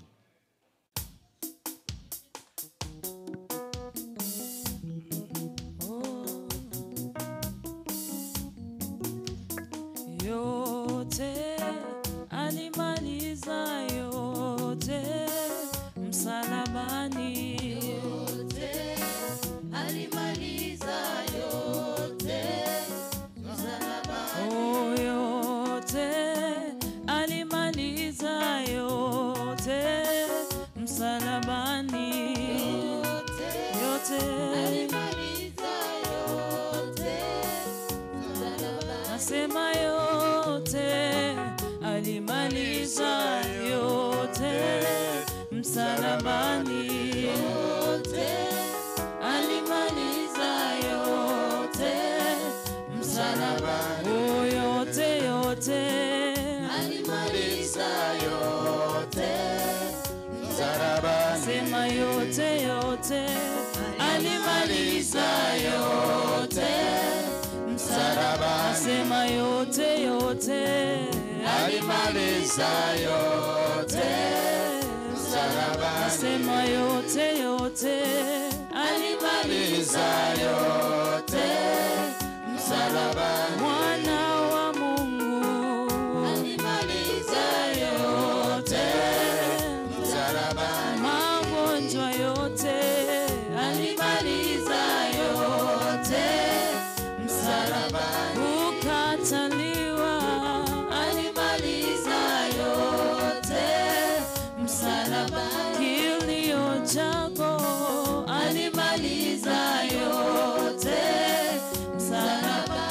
Umasikini wote, alimaliza yote msalaba. Mwambie yote yote, Alimaliza yote msalaba. asema yote yote, Alimaliza yote, msalaba. asema yote yote kweli, Alimaliza yote msalaba. nasema yote yote yote, Alimaliza yote msalaba. oh, yote alimaliza yote msalabani, alimaliza yote Yesu, yote alimaliza yote msalabani, yote alimaliza yote msalabani, oh, yote alimaliza yote msalabani, yote alimaliza yote msalabani. Nasema yote yote, alimaliza yote msalabani. Mwana wa Mungu alimaliza yote msalabani. Laana zote alimaliza yote yote yote, kukataliwa alimaliza yote yote yote, nasema yote yote yote, huyu Yesu yote, huyu Yesu kweli, huyu Yesu wetu, alimaliza yote, alimaliza yote, mwambie yote yote yote, Yesu yote yote yote, yaliyotushinda sisi, yaliyotushinda sisi, yaliyotushinda kweli, sema yote, alimaliza yote, sema yote, alimaliza yote, Mwana wa Mungu alimaliza yote, kimbilio letu, alimaliza yote, tumaini letu ni yeye, sema yote yote yote, yote yote yote, magonjwa yote yote, Yesu Yesu Yesu, yote yote yote,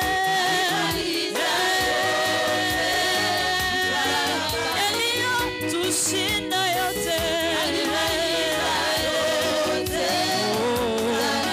sema yote yote yote, yote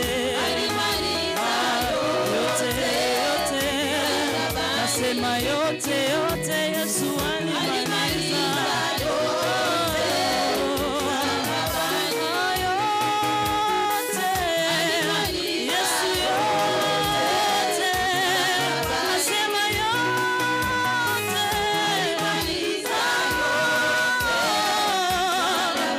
Yesu alimaliza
karo kwako mama.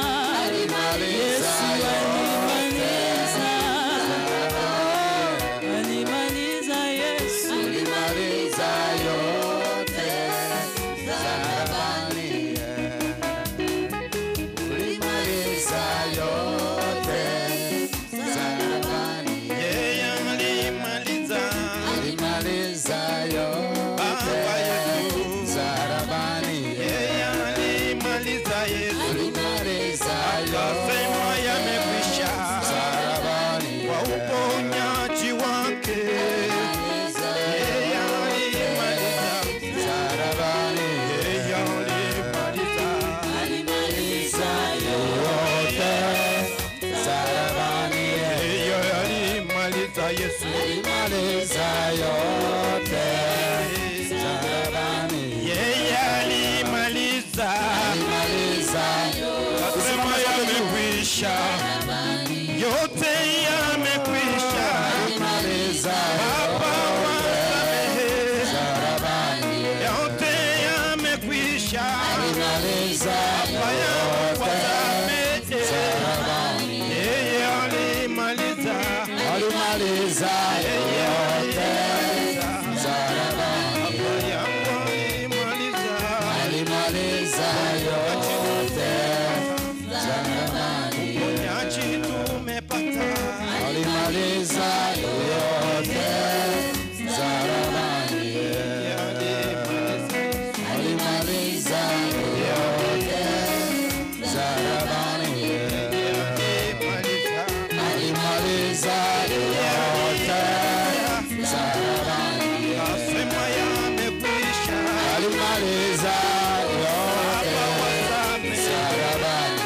Asema Eloi, Eloi. Baba yangu wasamehe. Yote baba kayo. Yote yakaisha. Gloria makantelele sekretari baba kayo. Ulimaliza yote Bwana. Alimaliza Yesu. Ulimaliza yote. Ulimaliza yote Jehova. Ulimaliza yote.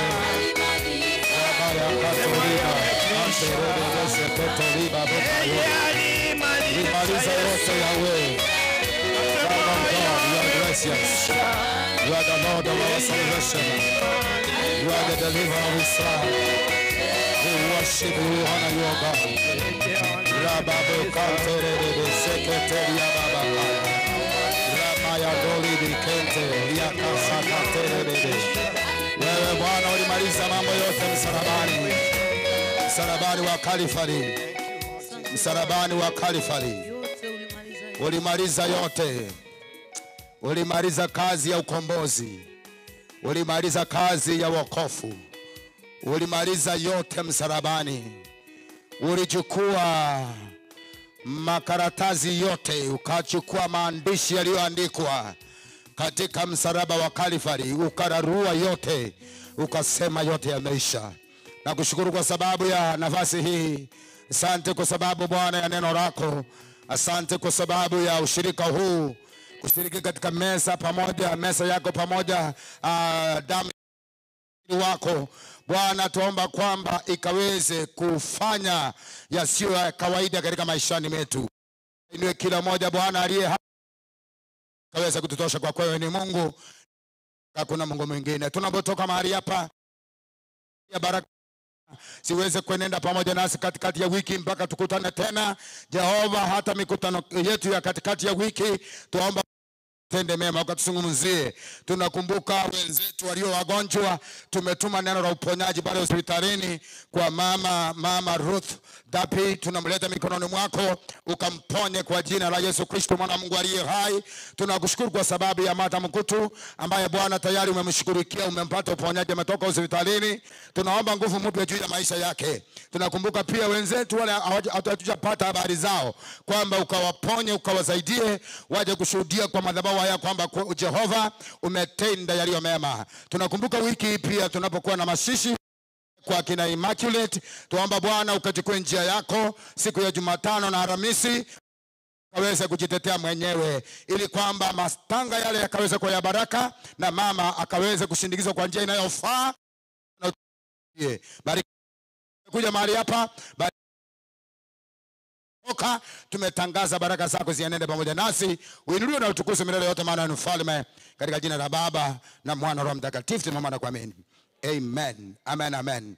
Bwana wabariki sana na Bwana akawatende mema. Mlitangaziwa kwamba wazee watabaki kidogo.